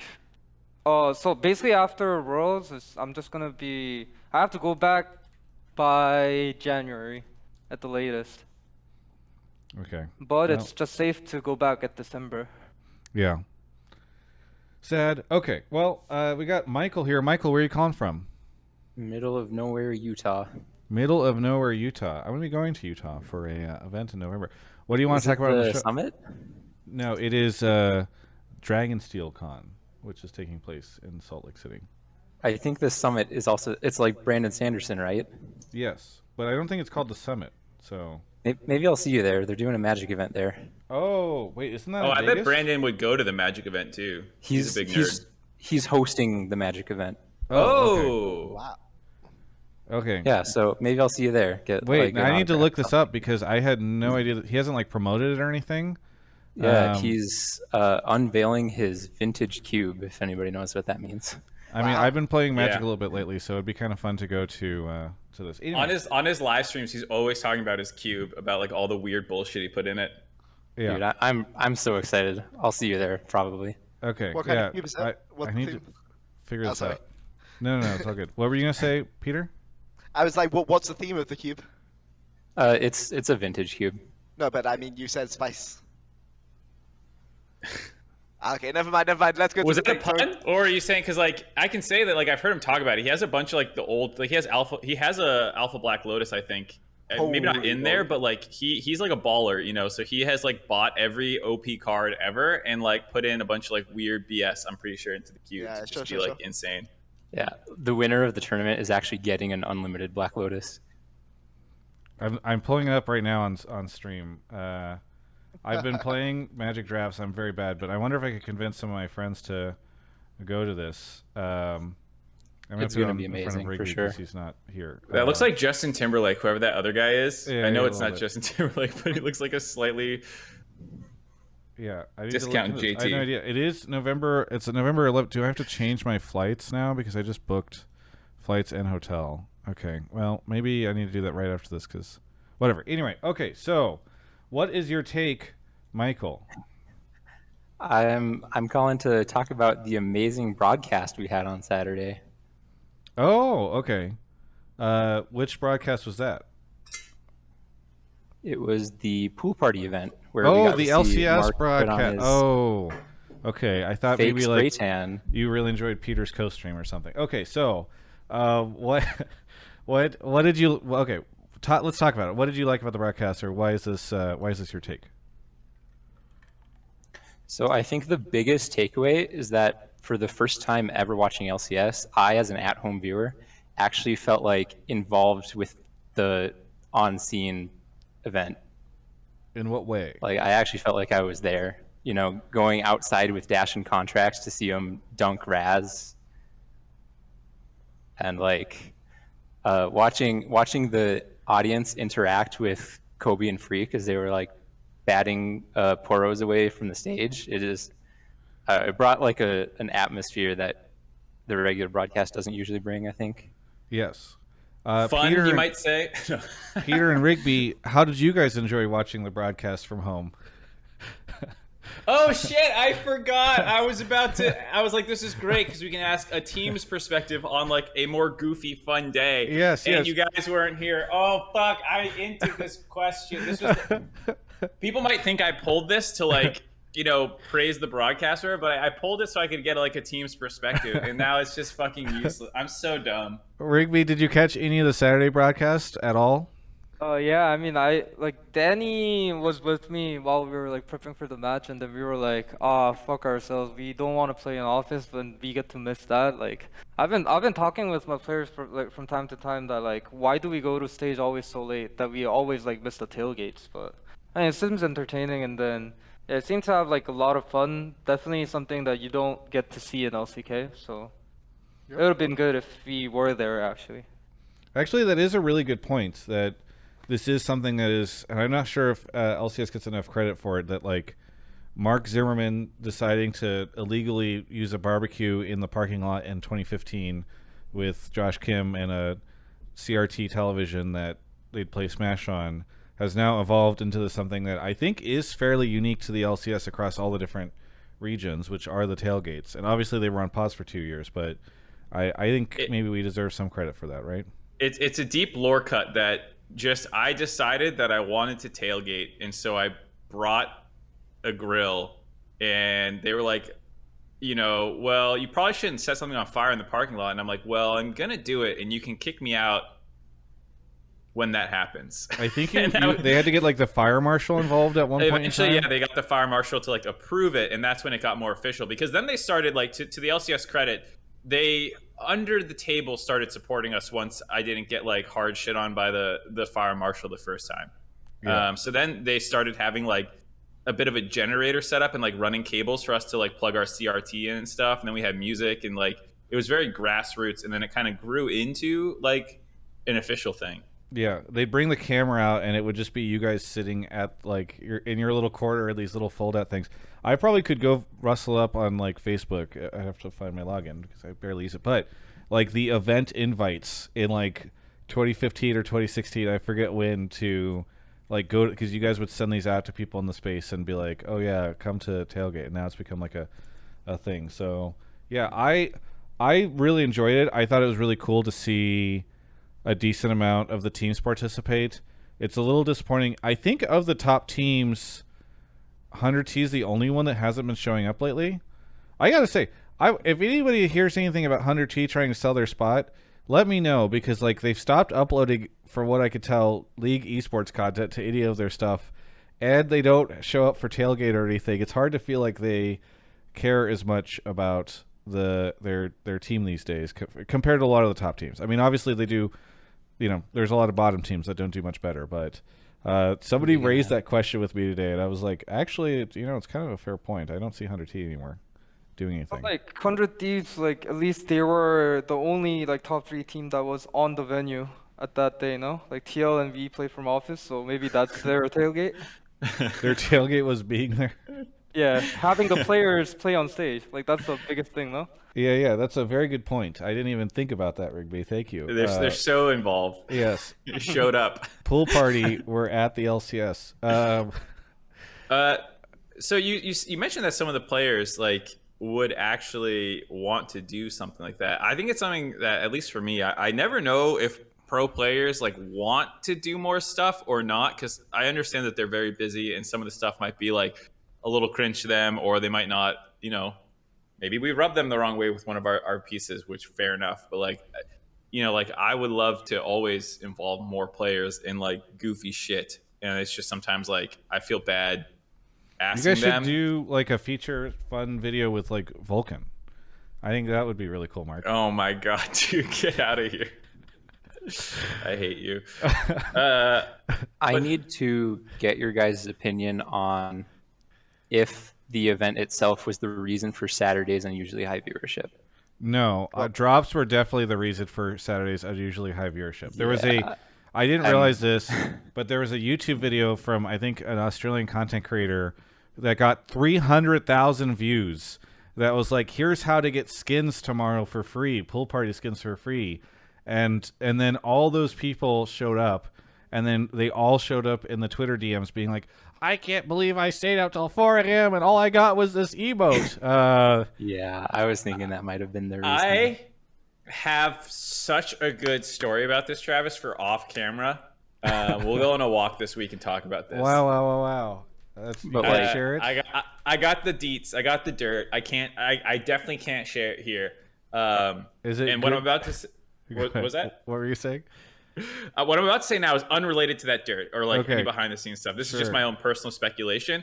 But I wonder how fans feel getting basically tricked into watching a little bit. Like, I think there was nothing incorrect about the messaging necessarily, but the clickbait headlines made it sound like you're guaranteed to get a skin if you watch. Like, but as I understand it, it was largely the same thing, just with the pool party skins added to the collection of potential ability to get a drop rate for a skin. So I don't think there was a substantially higher drop rate for a skin than normal. Yeah. This is all speculation by me. I don't know. I'm sorry if I'm fucking things up horribly for people at Riot. But I think, just like, don't. Oh, go ahead. I was gonna say, I think people misunderstood and thought if I watch today, I am guaranteed to get a pool party skin versus like pool party skins have been added to the pool of things you can get. Well, they said they brought drops back. I don't think drops have been running very much on LCS. Like, it's not like it was a while ago where they always had drops. But I will say that the drops being on led me to wonder, we speculate all the time on why viewership was so high in 2020. I'm pretty sure that's when they had drops going a lot. Because I remember getting drops because I was watching at home. So, again, probably a conversation for you and I to follow up on it, and maybe we can not speculate endlessly about it on the show. But, like, I wonder, seeing how much the drops drove viewership on Saturday makes me wonder how much they might have in the past. And, yeah. Yeah, for sure. Evie's in chat. I have to call this out. Do I get crucified for saying I actually got a skin over the weekend? No, you don't. Congrats. I think some people were like, there weren't any. There are some. No, that's the funniest thing. If you go into the Reddit thread of people complaining about this, and you scroll to the because the Reddit thread's like, did anyone even actually get a skin? If you scroll all the way to the bottom, there's a bunch of people that are like, yeah, I got a skin, and they're like downvoted or never, at least not upvoted, but I think very downvoted.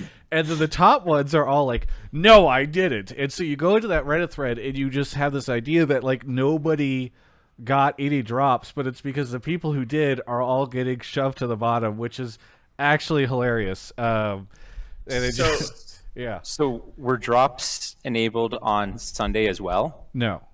Well, so someone said the normal drops have always dropped for me for pentas and such, and I think that's been true. I don't know exactly so again, this is me not knowing. I think there's always been drops for like certain things that happen, but I don't know if there's always just like the random drops over the course of the day just by watching. I don't know exactly what the setup is.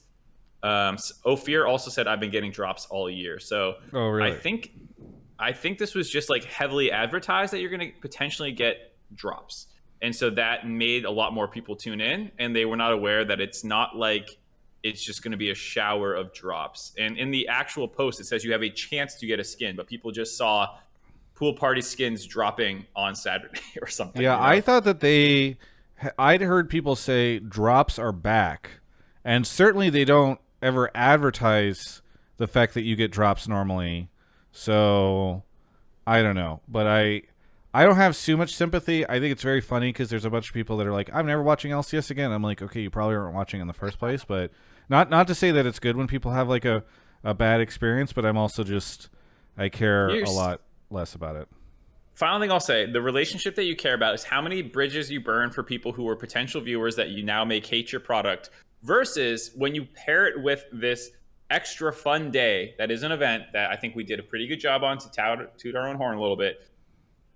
Did that bring in more viewers than it burned that weren't watching anyways? I think there's some ratio there that you have to, decide what you're comfortable with as the people who are like drafting up these ideas. But ultimately, I think the base idea of get a bunch of people in by tricking them with skins, have a really fun broadcast that day, and hopefully they just enjoy it even if they don't get the skin. I think you should ideally make people happy as well with the drops for the reason that they're tuning in, which it seems like on that front there were a lot of disgruntled people, but like there is some combination there that I like the idea of. Yeah. Yeah, I will say I don't think you want to do this too often, otherwise it like loses its specialness. Yeah, I think that's fair. Yeah. Yeah. Yep. Twice a split or something sounds right to me. Yeah. And that I think also that Saturday was the day to do it because Sunday was.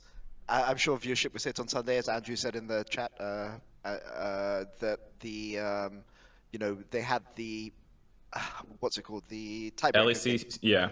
Yeah, like I mean, I'm a huge LCS fan, but EG were playing at the same time as Vitality and XL were playing their tiebreaker. Yeah. So, I mean, I was a bit sad to miss that, but obviously happy to see EG win. But yeah, obviously, like. I thought you were on about to that- say, happy to see Vitality miss. I could have sworn you were about to say that. Yeah. I We'll talk about no, it. no, Michael. Vitality- Michael, thanks so much for the call. We're going to take a quick break, but anything you want to shout out beforehand? Yeah, a couple quick shout outs. First to Numi for talking about the Star Guardian event a couple weeks ago, I think, and bringing this to my attention. And second, as always, shout out to CLG DeMonte. He's great. Join his Discord. Yeah, And that's the all. LCS, or sorry, Hotline League caller knew me for those that are confused. But yeah, thank you, Michael, for the call, and we'll catch you next time. Yep. Awesome. Okay, we're going to take a quick break to announce something that I did not tell Mark I'm announcing. And so we're going to see his reaction live on air. But shout out to Grubhub for sponsoring the show. And shout out to Grubhub. Mark, come back. This is actually a big deal. Please. All right. Shout out to Grubhub for bringing live Hotline League back to LCS Finals. So if you go to Chicago, you will be able to see live Hotline League. It will be at FanFest. I'm not sure if I don't know. Maybe Wright hasn't talked about the FanFest thing.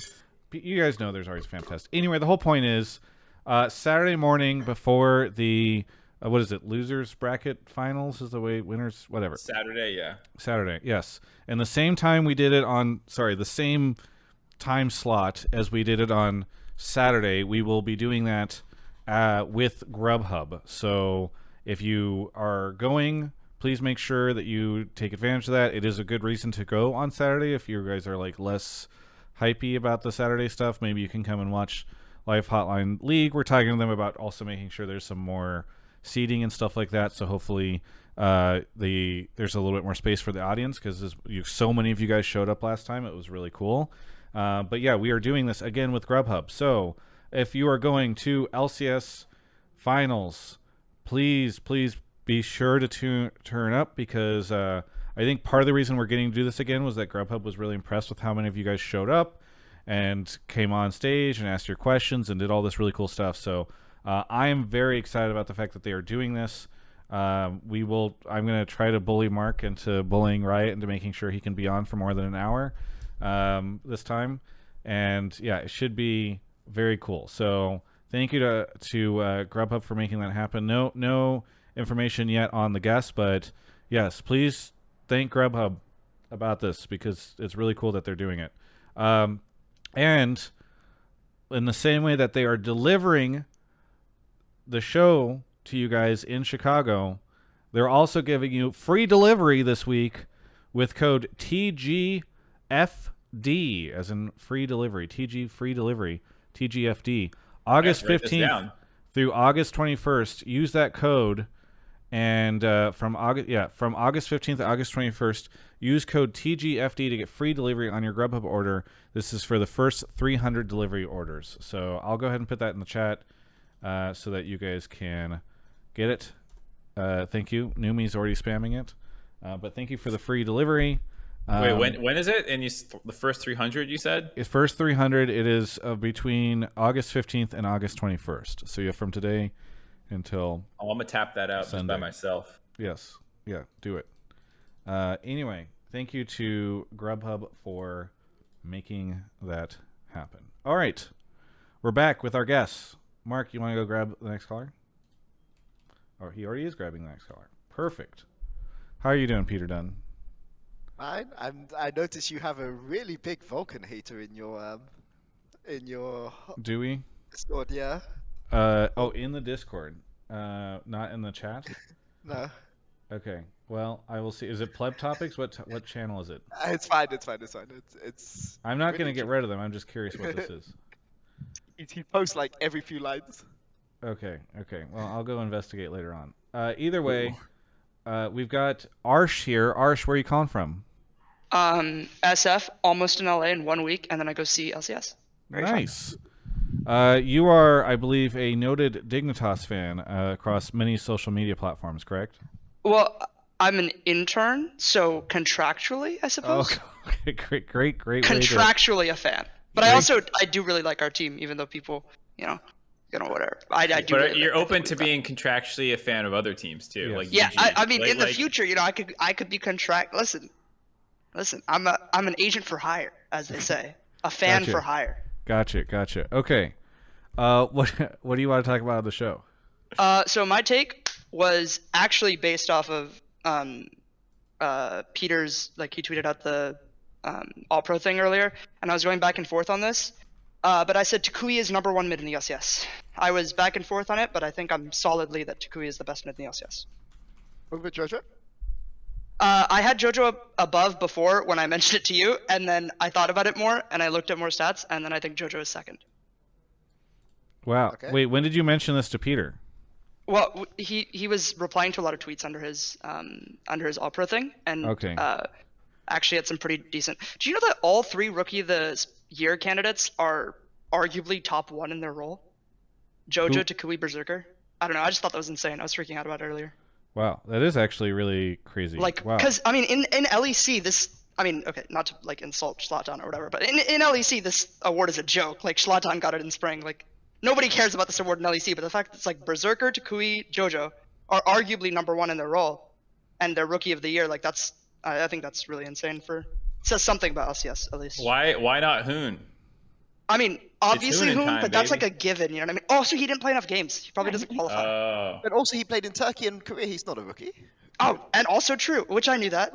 Exactly. Yeah, of course. I knew that, but I don't know how the rules work for rookiedom because neither of those are major regions. I have to. It look doesn't back up work. the rules. I know because I believe the same thing came up with Closer. Fudge, right? Oh yeah, Fudge. Yeah. Because Fudge came in and people like Summer, they were like, "Oh my god," but he had. I mean, like, Fudge enough had been to games. Worlds. It's like tough when you Yeah, have but somebody. I mean, like Armut, technically, like whatever, like Caps. Yeah. I don't think Caps won All Rookie right, of the Year. we're derailed. Okay, Back to sorry. Toucouille. Yeah. Yes, Toucouille. I think the argument is pretty like obvious, right? He is just insane in lane. FlyQuest wins entirely around him. At one point in the middle of the split, when I called in, or like a little bit past the middle of the split, I called in and said Fly were bad. At that point, I looked through all of their games, and like every game they had lost, they had a losing mid jungle, and almost every game they had won, they had a winning mid jungle 2v2.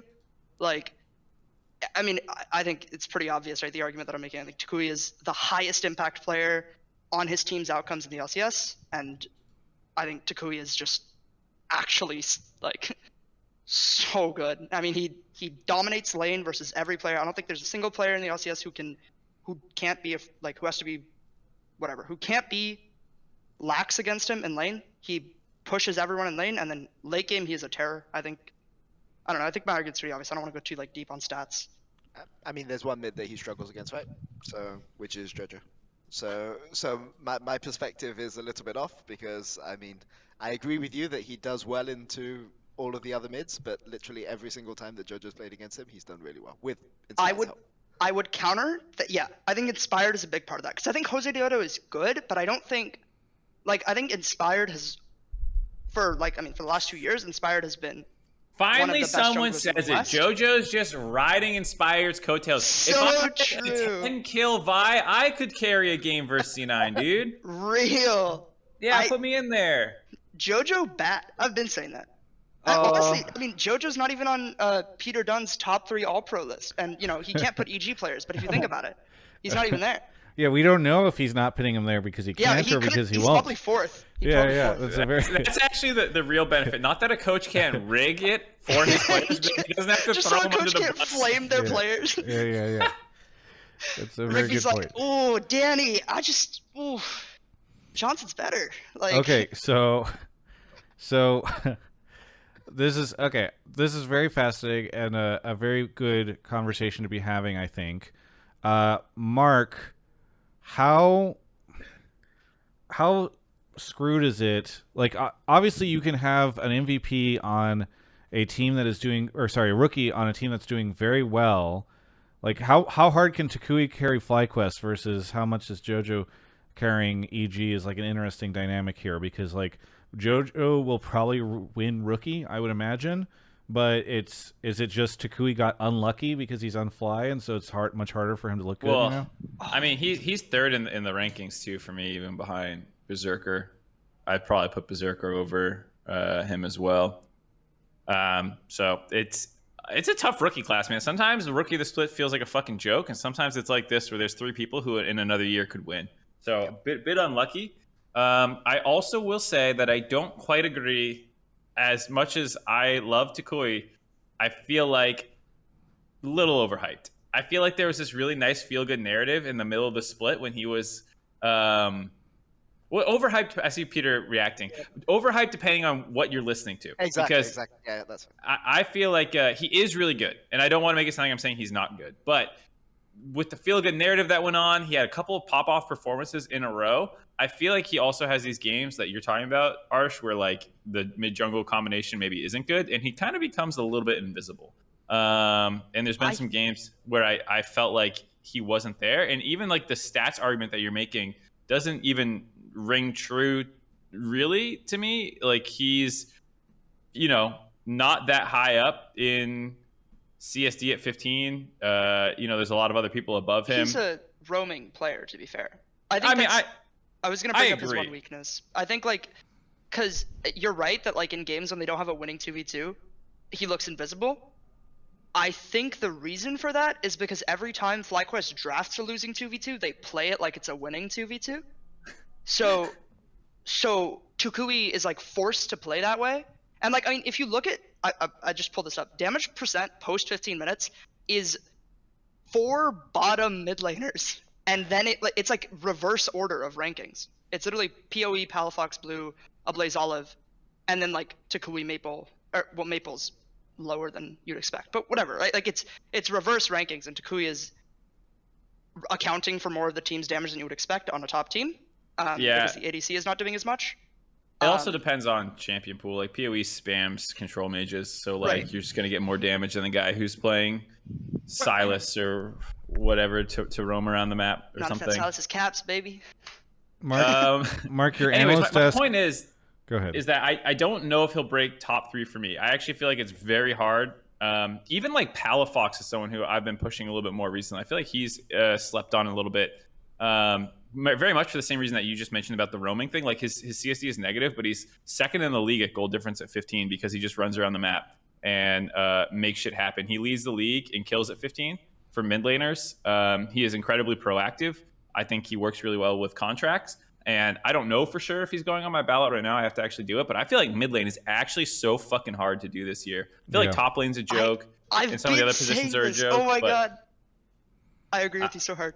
Yeah, like between Abba, like you also have to factor in like when they were good, because I think Palafox has had some really int performances as well. Abba's had some int performances. I don't feel like Toucouille's bad games are like that inty to anywhere me. Near that bad, yeah. Yeah, they're more just like I said, a little bit invisible, which is like not a slam necessarily. So like it's just a really hard split to rank people. And I would say maybe he looks. Oh, sorry, keep going.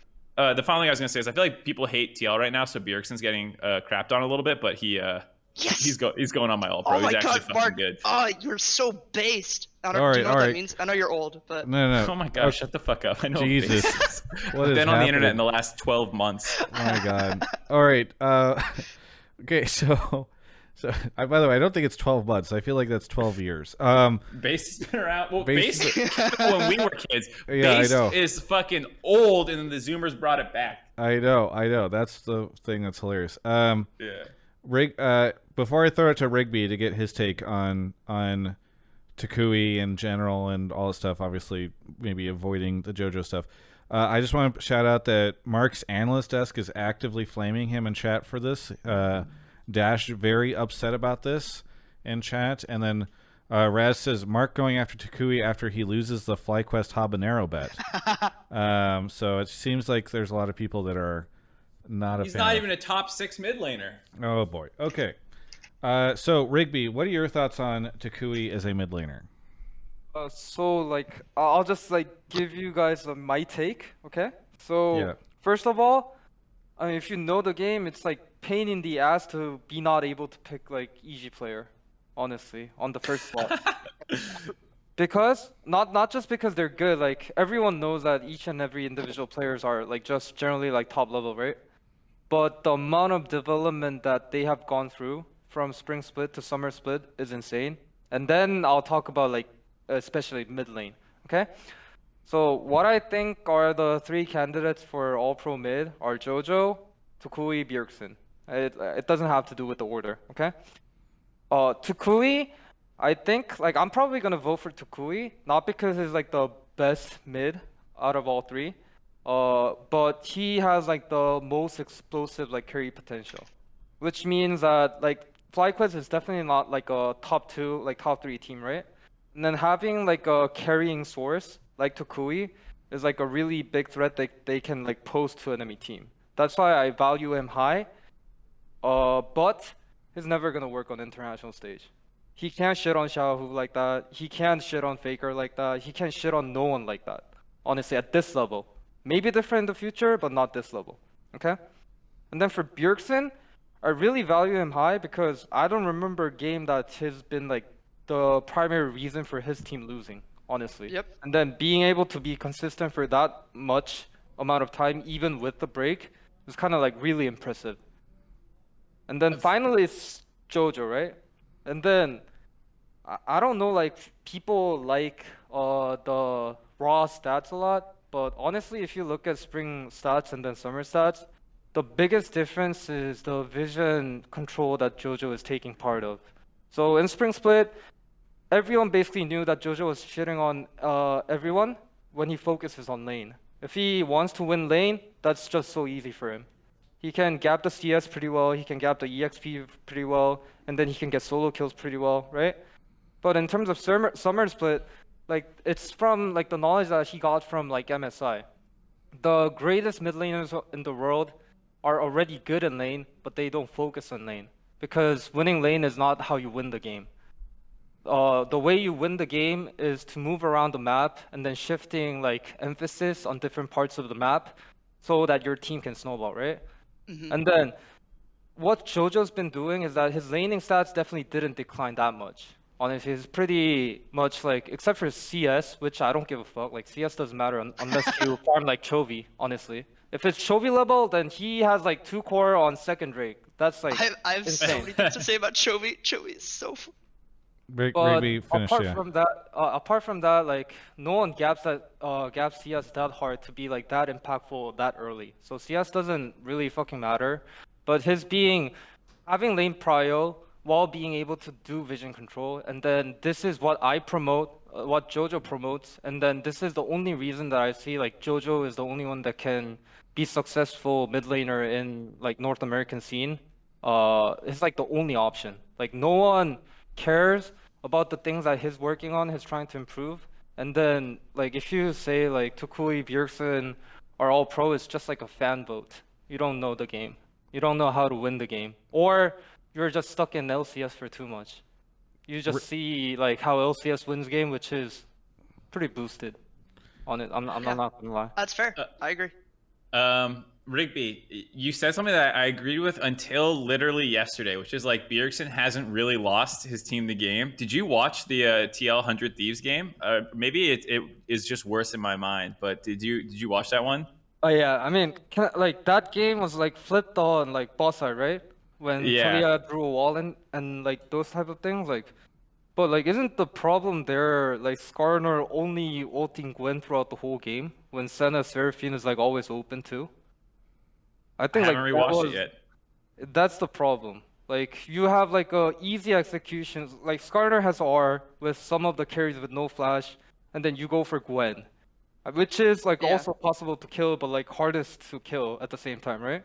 And then least reward. you put that person behind and put like someone who's trying to make a play because like the team was like doing bad, being the primary enter inside the game. I don't understand that, honestly. Like the core not being able to ult on Gwen TP on the Nash, that was an int. And then Skarner ulting Gwen all the time. Like those two are the primary reason why TL lost yesterday.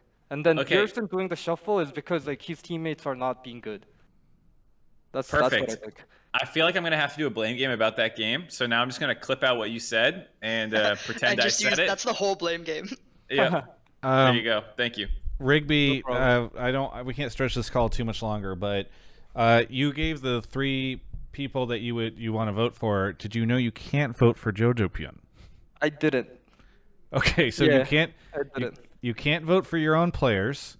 So in all pro or whatever. That's why if you look at Peter Dun's ballot, he has nothing. So who would you vote for since you can't vote for Jojo? I mean, it's like third place would be probably Abadog or Palafox, but I'm also thinking about like decline voting on the third place because like Toucouille Bjergsen has those impressive points, but like those two don't. Sure, but that's why they get 1 and 2, right? So Yeah. First is Toucouille and second is Bjergsen. That's probably my vote. Okay, and you're not going to pick a third. Probably not. Okay. Very good. All right. Thank you, Arsh, for the call. Anything you want to shout out? I don't think I have anything. I just spent $80 on tickets, so I'm excited to go to LCS. That's gonna be very fun. I hope. Nice. I don't think there's gonna be like tailgate or anything, which I'm kind of sad about because it's playoffs, right? I don't know. That's what I heard. Oh but- wait, you spent $80 on LCS playoffs tickets? Yeah, Oh, you bought Have like not. 4 days? 3 days because of like there's like fees and stuff. Oh, okay. So Cool. 3 days. Nice. Well, hope Well, you if enjoy you're it. there, Yeah. yell at Yes. Travis. I'm sure we'll be around. I'm gonna try to say hi to more people because when I went last time it was like, like just out of COVID, kind of dead. But Yeah. hoping to have more fun this time. Cool. Thank you guys. Have a good one. Cool.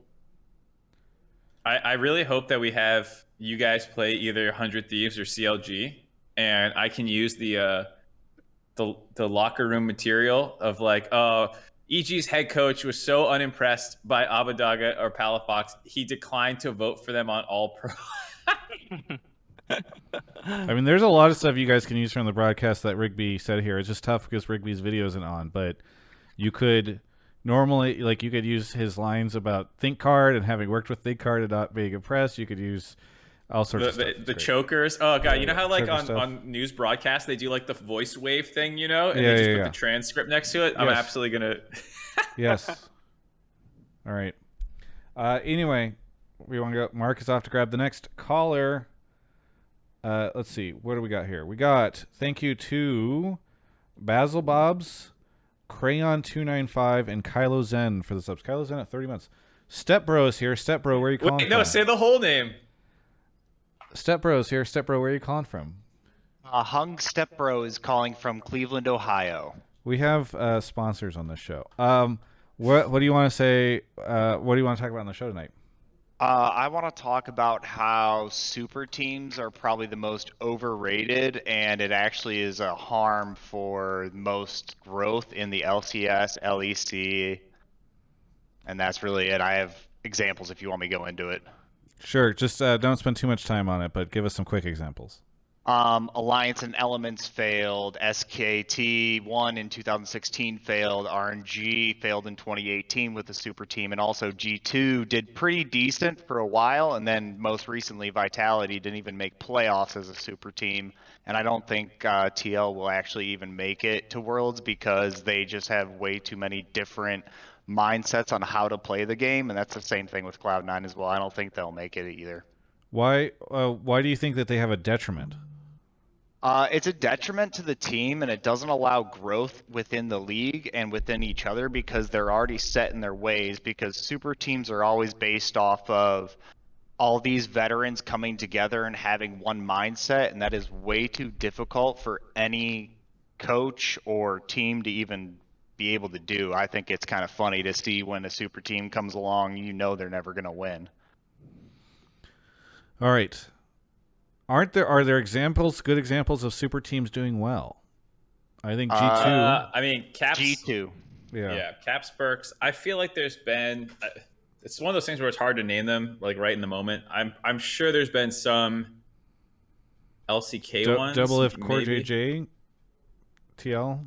You want to say? I mean, TL was basically a super team when they had Impact, Jensen, Core JJ, Double Lift, and Smithy. Gen G a super team? What's that, Peter? You're quiet. Sorry, are Gen G, current Gen G a super team? Definitely. Yeah, I For can't sure, for sure. Yeah. So I feel like, mean, well, there I was like think- a Deft. Wasn't Deft on like a Chinese super team too? If I'm not mistaken, when there was the big Korean exodus, weren't there a couple like Chinese super teams that did all right? EDG, yeah, but like they had scouts, so I'm not gonna say it's like a super team. He was like Yeah. a good prospect, but like he wasn't popping off in Korea. He just like was faker sub and then went to China and did well. I wouldn't call that like a super team. Yeah, same reason I wouldn't call Griffin a super team, because it was just like a group of 5 guys who were all really good and came up together. It wasn't like they were assembled by a wallet. So I feel like there's probably as many examples of a super team doing well as they are doing bad, which like maybe is an argument against them, but because you would expect that if you're balling out and spending all this money that you would have more than a coin flip's chance at doing this. You know, obviously we'd have to go count, but I don't know. I don't necessarily. Here's the take that I would have, which is super teams are not as good as everyone thinks they are when they're assembled. Whenever you build a super team, the response is immediately like, oh my God, they just got these guys on the same team. They're going to wreck. And everybody sticks them at the top of their power rankings because why not? And rarely do I think, or not rarely, but it's even when they are really good, I don't know if they are often as like a step above everybody else, even if they are winning most of the time too. So that's kind of where I'd put it. I don't know if I would say like super teams suck. But what do you think, Rigby? I think I don't think like super team is something that's like harming your like amateurs in the first place. I'll elaborate that later. And then I think like the success of super team is that like, so for example TL, like I remember like there was a story about Impact willing to like take a pay cut to get like another good players in another role. And then if like all 5 of them is just focused on winning, like it's just an example of like how desperate he wanted to win. And then if all 5 players are desperate to win, then it's like a good effect of super team. But if you just gather like a bunch of players who have like success in different teams and who isn't willing to compromise when you're on a new team with different people, that's gonna fail.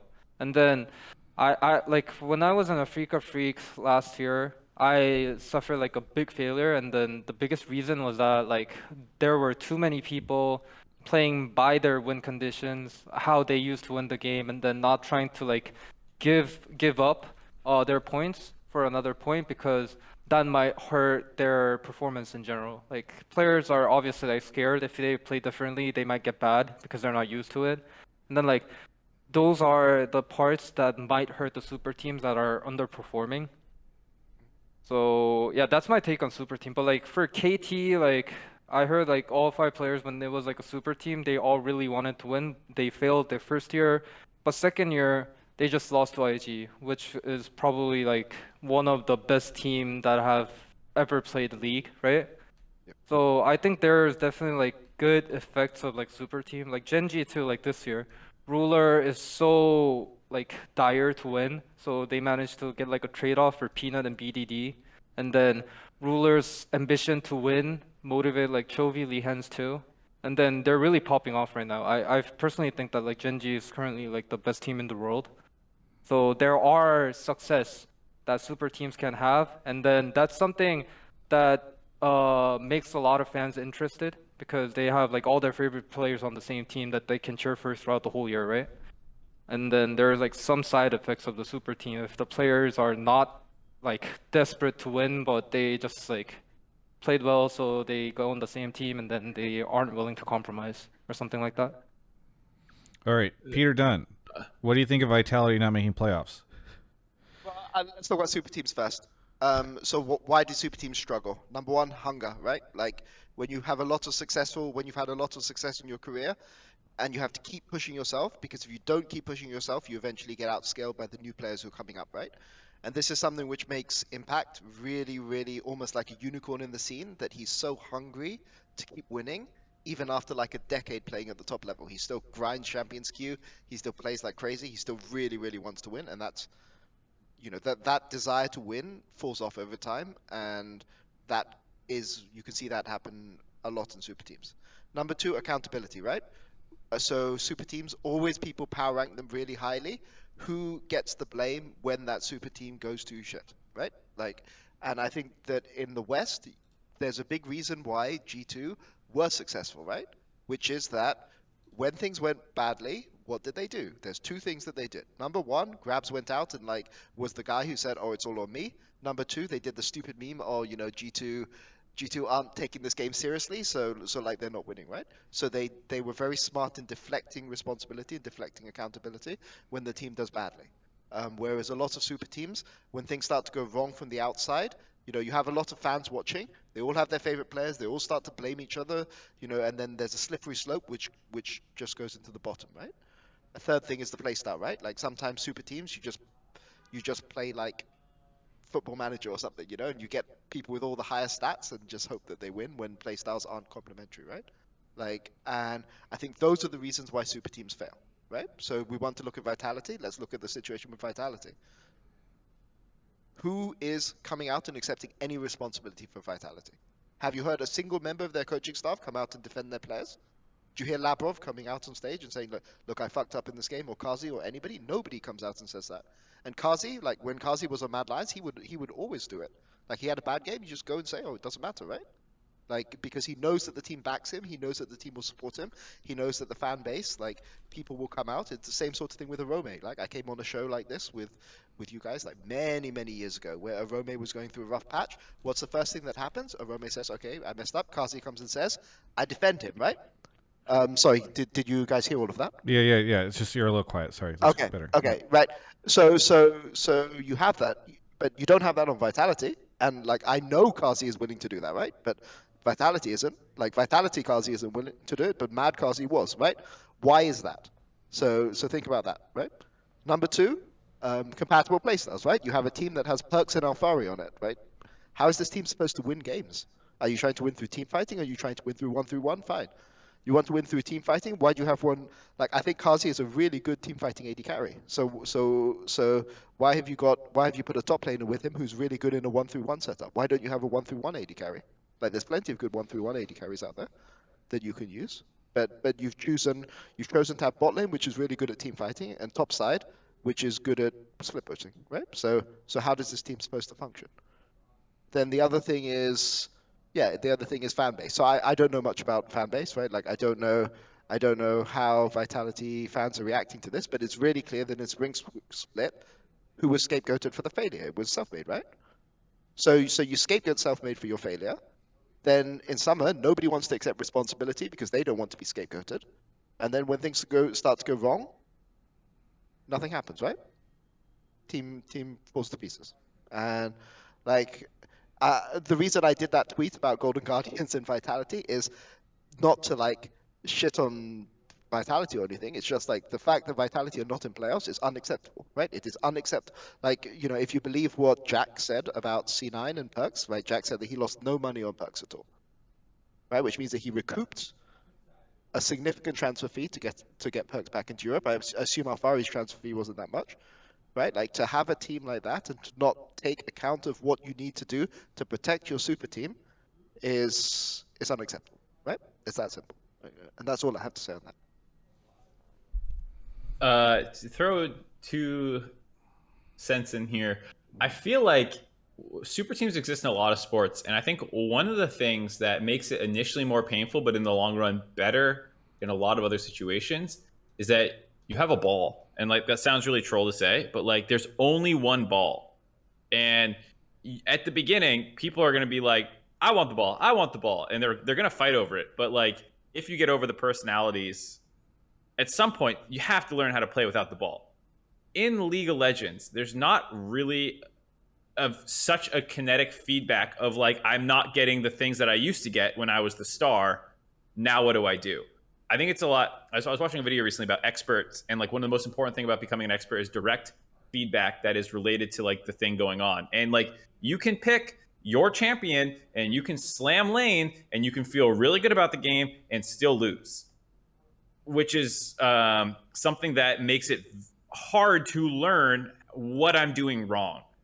Because you can still do that in League of Legends because there's no ball that says like, no, you're not getting the resources this game. Like you have to learn how to contribute to this team without the ball in your hands. And that doesn't exist in League compared to traditional sports. That's why I think like super teams in basketball work so well. A lot of, like that's basically what the League has often become, is just like the super team is going to win because yeah, the personalities are always a concern, but like you over the course of a split or season are just going to have to learn how to do that. So I don't know. That's like just a tangent about it because I think everything else that the other guy said made a lot of sense. Papa Smithy in chat also talking about that. A lot of super teams are just constructed by throwing money at a wall and not really looking at how their play styles are going to interact. So yeah. Stepbro, thanks for the 5 gifted subs while you're literally in the call. I do want to mention one other thought that I had. I was actually hanging out with Palafox at the LCS this weekend because he was waiting for a potential tiebreaker, and he was just chilling in my room in the media room, which was funny. We were talking about a bunch of different stuff, but one of the things we started talking about and why I said I was really happy he was doing well, and we were talking a lot about that. We were talking about places where players have not been set up well in the past, kind of related to the super team stuff. I think it has been really exciting to see players like JoJo and Danny do well this year, to see like the 100 Thieves players do well in the past 18 months, to see Palafox and CLG start to do well. And I feel like part of what is happening is, in the past, the meta for LCS team building was to just find like these superstars and then slam in some other players that also had been around for a while and try to hope that they do well. Mark, I know you're laughing, but I want your feedback on this theory that I have. You've got top teams, they're all slamming in superstars, and then like players that have been around for a while because they don't want to stick like a rookie in with like a superstar. And so what ends up happening is all like the NA talent development who have potential and have for a while, and we're seeing Palafox do well, for instance, right now, they all end up on the bottom tier teams that are not investing as much into coaching, aren't making sure that there are like rookies matching up with veterans. Like what EG's been able to do with Impact coming in with like a veteran level, and Inspired coming in with the former MVP he had, plus bringing in some rookies, having Vulcan who's been around for a while. I just feel like that has not been what LCS has tried to do for a while. And the unfortunate side is that then when you bring up these rookies from NA that are in Academy and are in Amateur, and then you stick them on a bottom half team, and then they flop, and the whole community goes, this player sucks, and then they continue to suck, and then nobody ever wants to pick them up, you just end up like creating this league that's never able to actually bring in any rookies. And I think what's been really exciting is that there's been a bunch of teams that have pushed back against the idea of building a roster like, TL and C9. Or C9 actually used to do this. We talked about this in a previous episode. C9 was the only team that I think ever did anything that felt like what EG has done, for instance, this split. So actually, the combo off that point, I think there's a lot more instances of a team with a bunch of good players bringing on a rookie and that rookie performing well, more than there is about slamming in a fifth great established player. You talk about C9, Licorice, Blabber.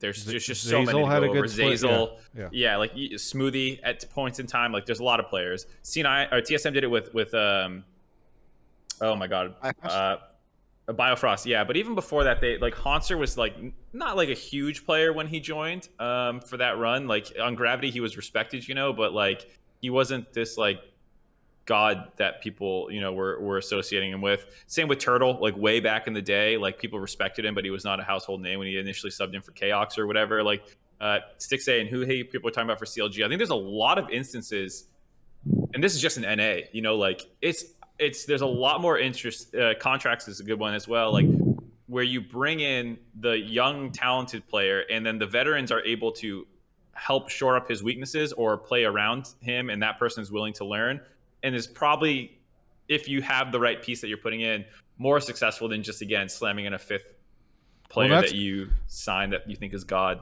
Because I think about this in reverse with Tactical, right? Where like Tactical has become just the whipping boy of the community, and they're like, oh, he just got exposed because before Core JJ was carrying his ass, and I'm like, or he went from a team that was like arguably one of the best in the league to a team that is just imploding constantly, having roster changes constantly, and probably is not setting up each of the players to look their best. And so like I don't know. This obviously we've gone really way off the rails here, but it's just something I've been thinking. I was kind of talking to Pal Fox about, and I think it's one of the reasons why I've been excited by teams like EG, 100T, who's decided to retain their roster, and didn't necessarily build it around superstars, and then CLG popping off lately, is because I feel like we're starting to see this like shift that I think is actually much healthier for the league and will hopefully allow like rookie talents and stuff like that to come up. Okay. Stepbro, thank you for the call. Anything you want to shout out before we go on to our last caller? I would like to shout out Tidy Cats, and I would also like to shout out my fiance. She recently started playing League, and she learns a lot from actually this podcast as well. Also, just watching the LCS, she really enjoys it. And just have a great time, guys. Does she know your Discord name? Yeah, I don't want to say her name because I don't want to ruin sponsors. Of course. But I will put it in chat. Oh, she has a similar name, you're saying. Okay, I got you. Okay. 2 peas in a pod. Yes. All right. Thanks so much for the call. Love is and we'll beautiful. Catch you next time. All right. Okay. Let's see. It's mommy something. Okay. Let's see. We're gonna go on to the last caller. Thank you to Paper Triangles for the 3 months. Wow, what? It's such a romance story between those two. I'm envious. Did you say her name? No, I did not. Okay. Bluejay is here. Bluejay, where are you calling from? Ontario. Ontario. What do you want to talk about on the show? My take is that I understand why Danan was let go, but I think almost any other GM in Danan's position would have tried to make the same deal, depending, of course, on cost. And so, what? For those that don't know, Danan was the GM at Golden Guardians, had been for a while, and it was announced this past week that he was no longer going to be. That he was released from his contract, and they would not be renewing. Yeah. Yes. I kind of trolled though, because I don't even agree with that. Honestly, I posted that. Wait, sorry, you posted the take and then you're. Dude, I posted it and meant to like edit it, and then I was like, I'm tired. I'm just not gonna call in, and like that take sucks. He's not gonna pull it, and then he pulled it, and I'm like, oh shit. To be clear, Travis is the one who wanted it. Travis was like, I mean, I did. I just thought we would talk about the Golden Guardian stuff because. Like, that thread was actually massively upvoted. I forgot to bring it up at the beginning. Yeah, I still want to talk about it, though. Like, I still think it's interesting. Like, there's a lot of good things that come from this, right? Because to defend, like, you get to keep River, who's signed through 2024, so that's good. But the reason why I don't think any other GM would actually make that move is because it just doesn't really shore up a lot of the issues Golden Guardians is having right now. Like, you wanted what is the someone move who's more you proactive. think he got let go for? Pardon me? What is the move that you think he got let go for? Maybe the chime thing. Oh, okay. You think the chime thing is the big thing, yeah. Yeah, well, I mean, now they like, I don't know, maybe they were banking on Ole getting a green card or something. Well, but they like, made a bunch of changes, right? And so that's why it's weird to Raz is saying in this chat, but I think it's weird to make assumptions that it was any one of these things, or that it was one over the other, or whatever, because like they also brought in River, then like the thing. There's a lot of people in chat asking for context, so yes. I'll just explain that Golden Guardians sold Chime. I don't know what, like 2 months ago or whatever, to TSM, and now you need, like, because Ole can't play if you're putting in leader, you have too many import slots, so they had to go with another support. And Prismal was like, he hasn't been a support for very long, so like you could have used Chime in this scenario. So like that's another issue as well. Like there's And well, the other thing that people might not have been paying attention to was that it was week 7, Mark, was when they subbed out Olive and they brought in leader and they did all the stuff. Yep. and he got released, or Danan got released or not renewed or whatever after week 7. So I feel like that. I don't know. Here's what I will say. One, Danan, friend of the show, he's I think been on before, but also hangs out in the chat often. So, but the thing that surprised me most about the Reddit thread where people were like freaking out about Danan getting let go is that I feel like, and I know Reddit's like a bunch of different people, but all of GG's roster moves this year had been, and from what I can tell, fairly unpopular. Like, other than the River acquisition, but especially going into week 7, people were like, why? I can't believe they're taking Olive out and like they're making this change and all that stuff. And then this Reddit thread ends up, then he gets released, which I think, Mark, tell me, because I'm not a big traditional sports guy, but my understanding is like if there's a bunch of unpopular changes being made to a team, people tend to blame the GM and then they want the GM out, right? Yeah, generally. I think also, I said this on the dive, but like if I was coaching a team and my GM was like, we're making this change in the roster, that's going to cause a lot of tension in traditional sports, and in esports, I just don't think that happens. So like, yeah, you can blame Danan, and Rigby can chime in here if Peter just tried to sell one of your players or force you to like swap, put in a new starter. Like, you would probably have some thoughts on that, and like, if you weren't already in alignment with it, I mean, like you wouldn't just let a GM like change your team on you. We're swapping speaker for Inspired next week, just so you know. Yeah. You're quiet again, Peter. I don't know how you managed to change your volume all the time. I think he has the automatic voice thing that's a system setting, if I had to guess. Yeah, anyway, sorry, Rigby, continue. I mean, if someone tells, so like when I join a team, I pretty much try to make clear to the management, to the player, and to the coaching staff on like what I want to do in this team. And then I try to like listen to their opinions on like how they want this team to do. And then after that, like you have like a mutual agreement that has like bit of both included, right?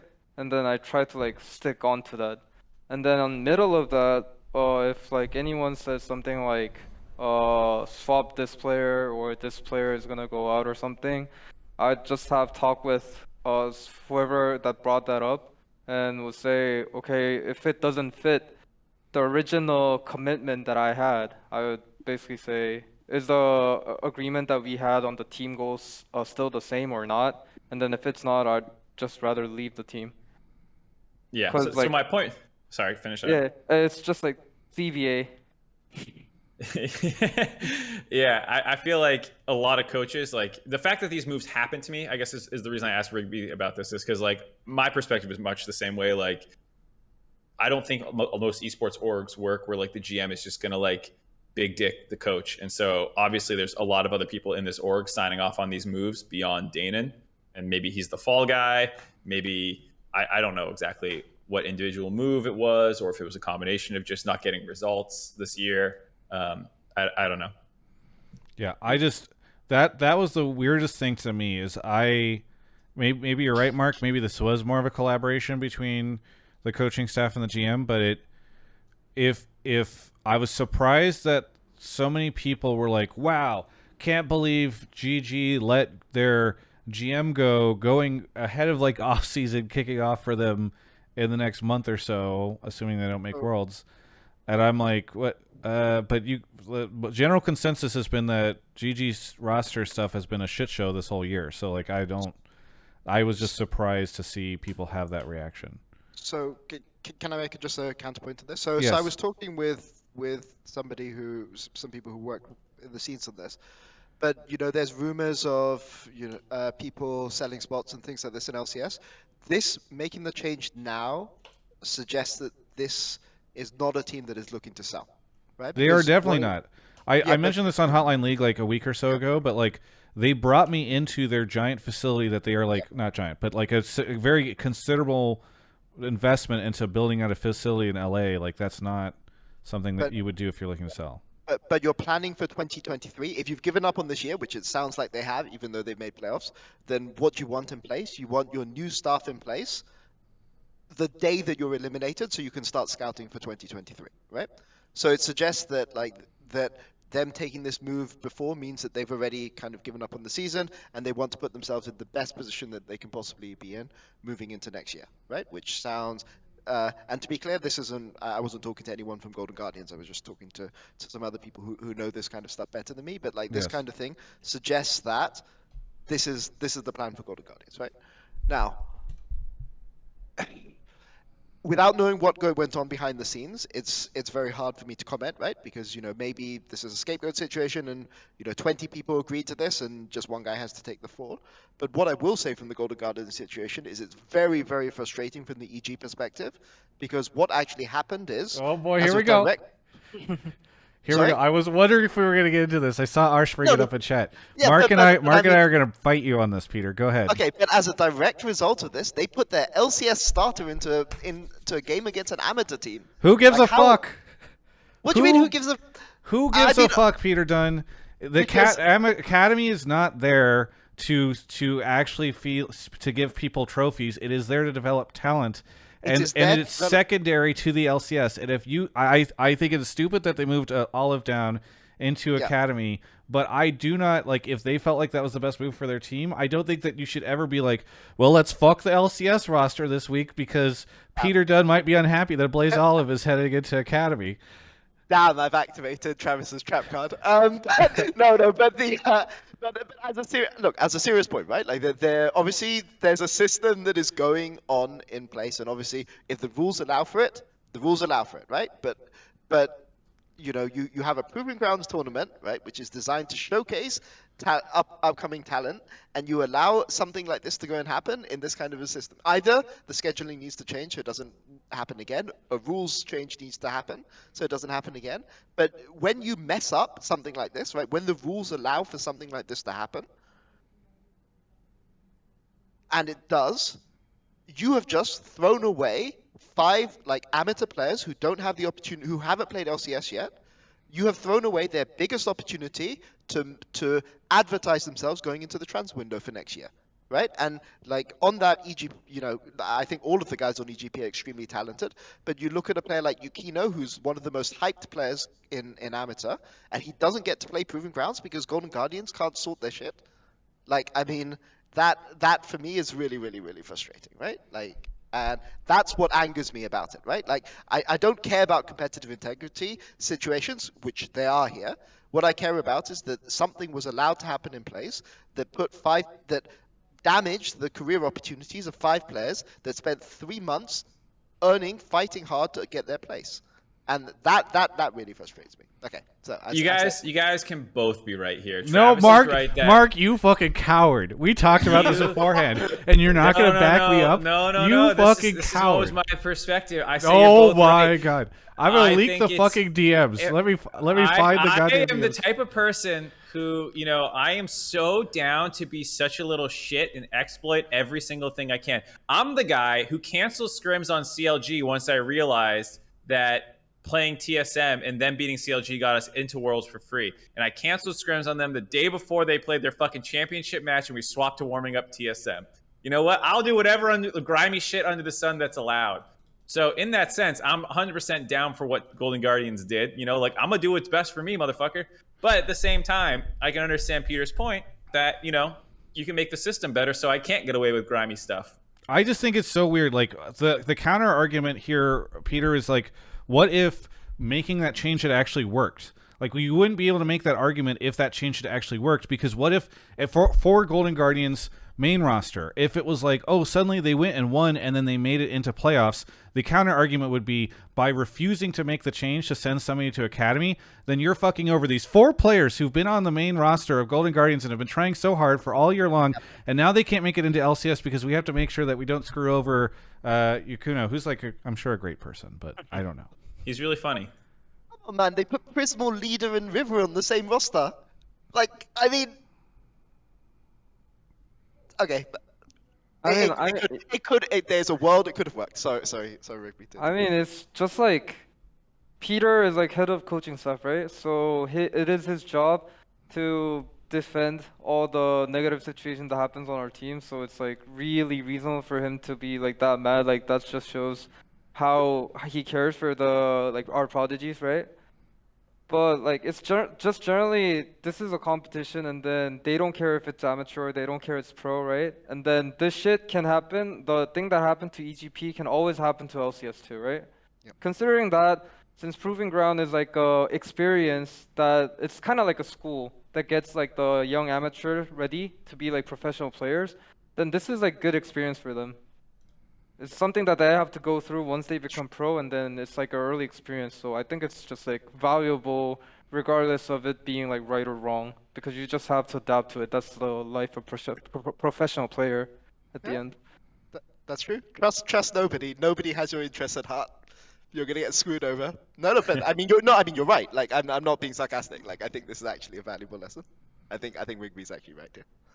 I like, and there's people in the chat calling me out on like trying to how hypocritical Travis supports native talent but then is okay with this, and I'm just like, guys, I am never going to ever be okay with anything where, and this is what Mark said to me privately in DMs, and he's being a coward now, but I'm never going to be okay with anything where a team costs their LCS team some like, if they are trying to make changes, and obviously these changes didn't work out, but if they're trying to make changes to get their team into playoffs for LCS, I don't think they should ever be like, well, we can't do that because what about these aspiring NA talent in a cat? Like, the point is to make it to playoffs in North America and do as best as you can there in LCS. That is the priority. Nothing else matters. You know? I mean, my issue is more with the rule book, right? Like, That's I think, fair. I think what Golden Guardians did was scummy, but like, your job is not to play to the benefits of EGP, right? It's to play to the rules, and they did something which was allowed in the rules, but hopefully this won't happen again in the rules. Yeah, right? that's fair. And I can understand why you would want the rules changed to not allow for something like this. Yeah, I like the rules as is so that they can experience the burn of getting screwed over early in their careers. If you protect them the whole way up, they're gonna learn this lesson on stage. In the LCS, yeah, that's no. like gonna be worse. Yeah. Yeah, I've been scrolling to see if I can find this conversation I had with Mark, but I can't. But I deleted it. No, I feel so. Did you? I feel so fucking no. baited by you because I was ready for.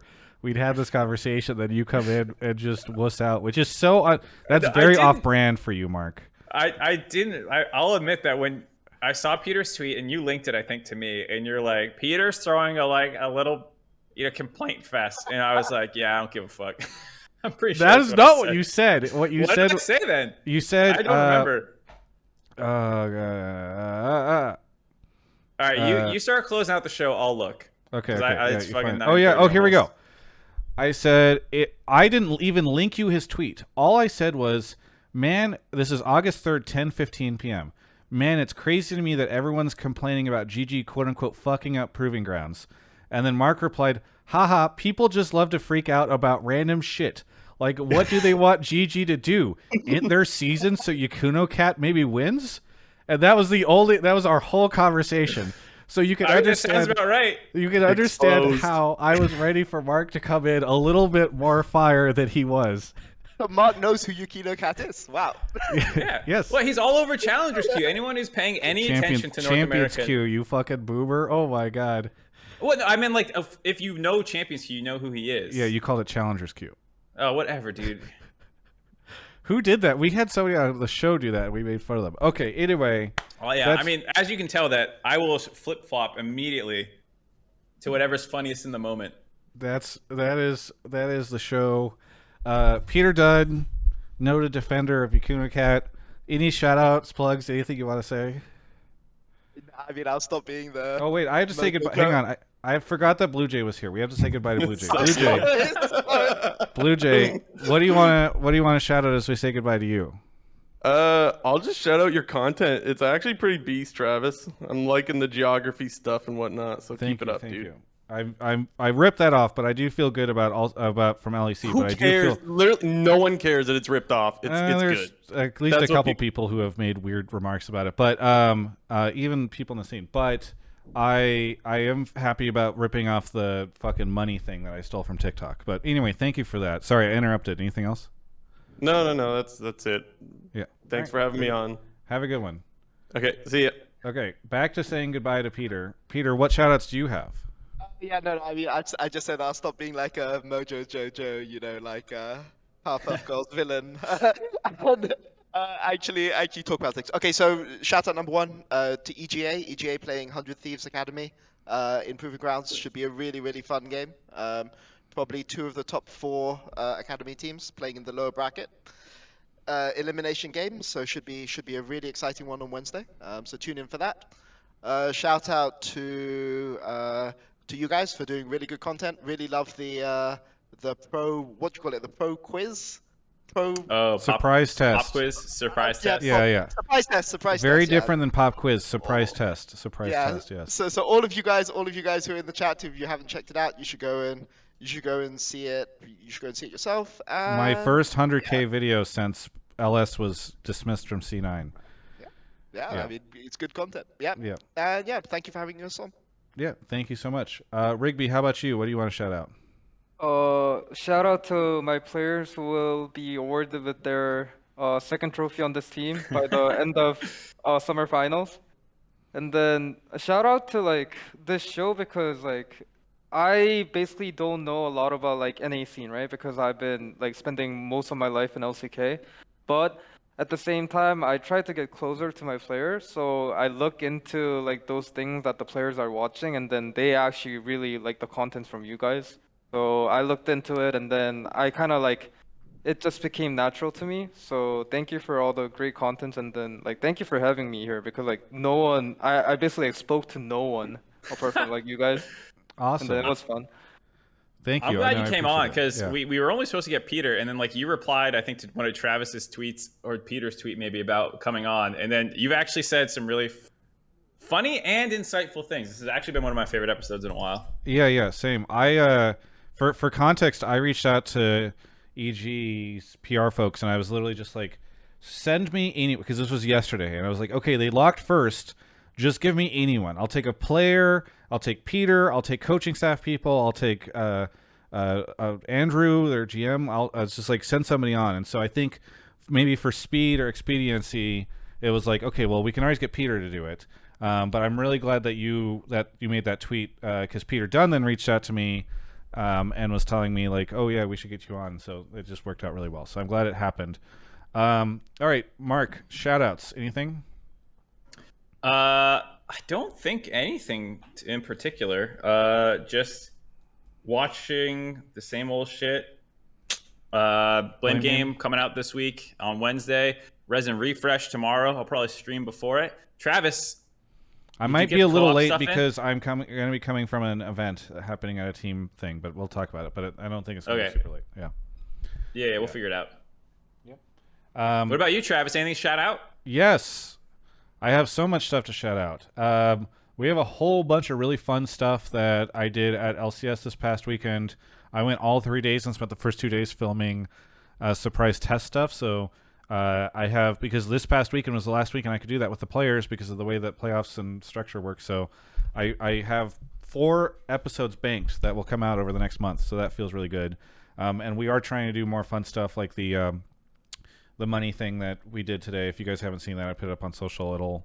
I'm trying to figure out, it's very short, but I might just YOLO and stick it on the YouTube channel too. So remember we were making bets about how many it would get? You're at 70K views on that right now. I said you would blow past the 40K. It did go up. So yeah, that feels good. But either way, there's another one of those money things coming out tomorrow because I did 2 of them and it was very expensive. So I'll hopefully get a sponsor for it in the future. But thank you so much, everybody, for watching. Thanks, Peter and Rigby, for coming on. This was a great episode.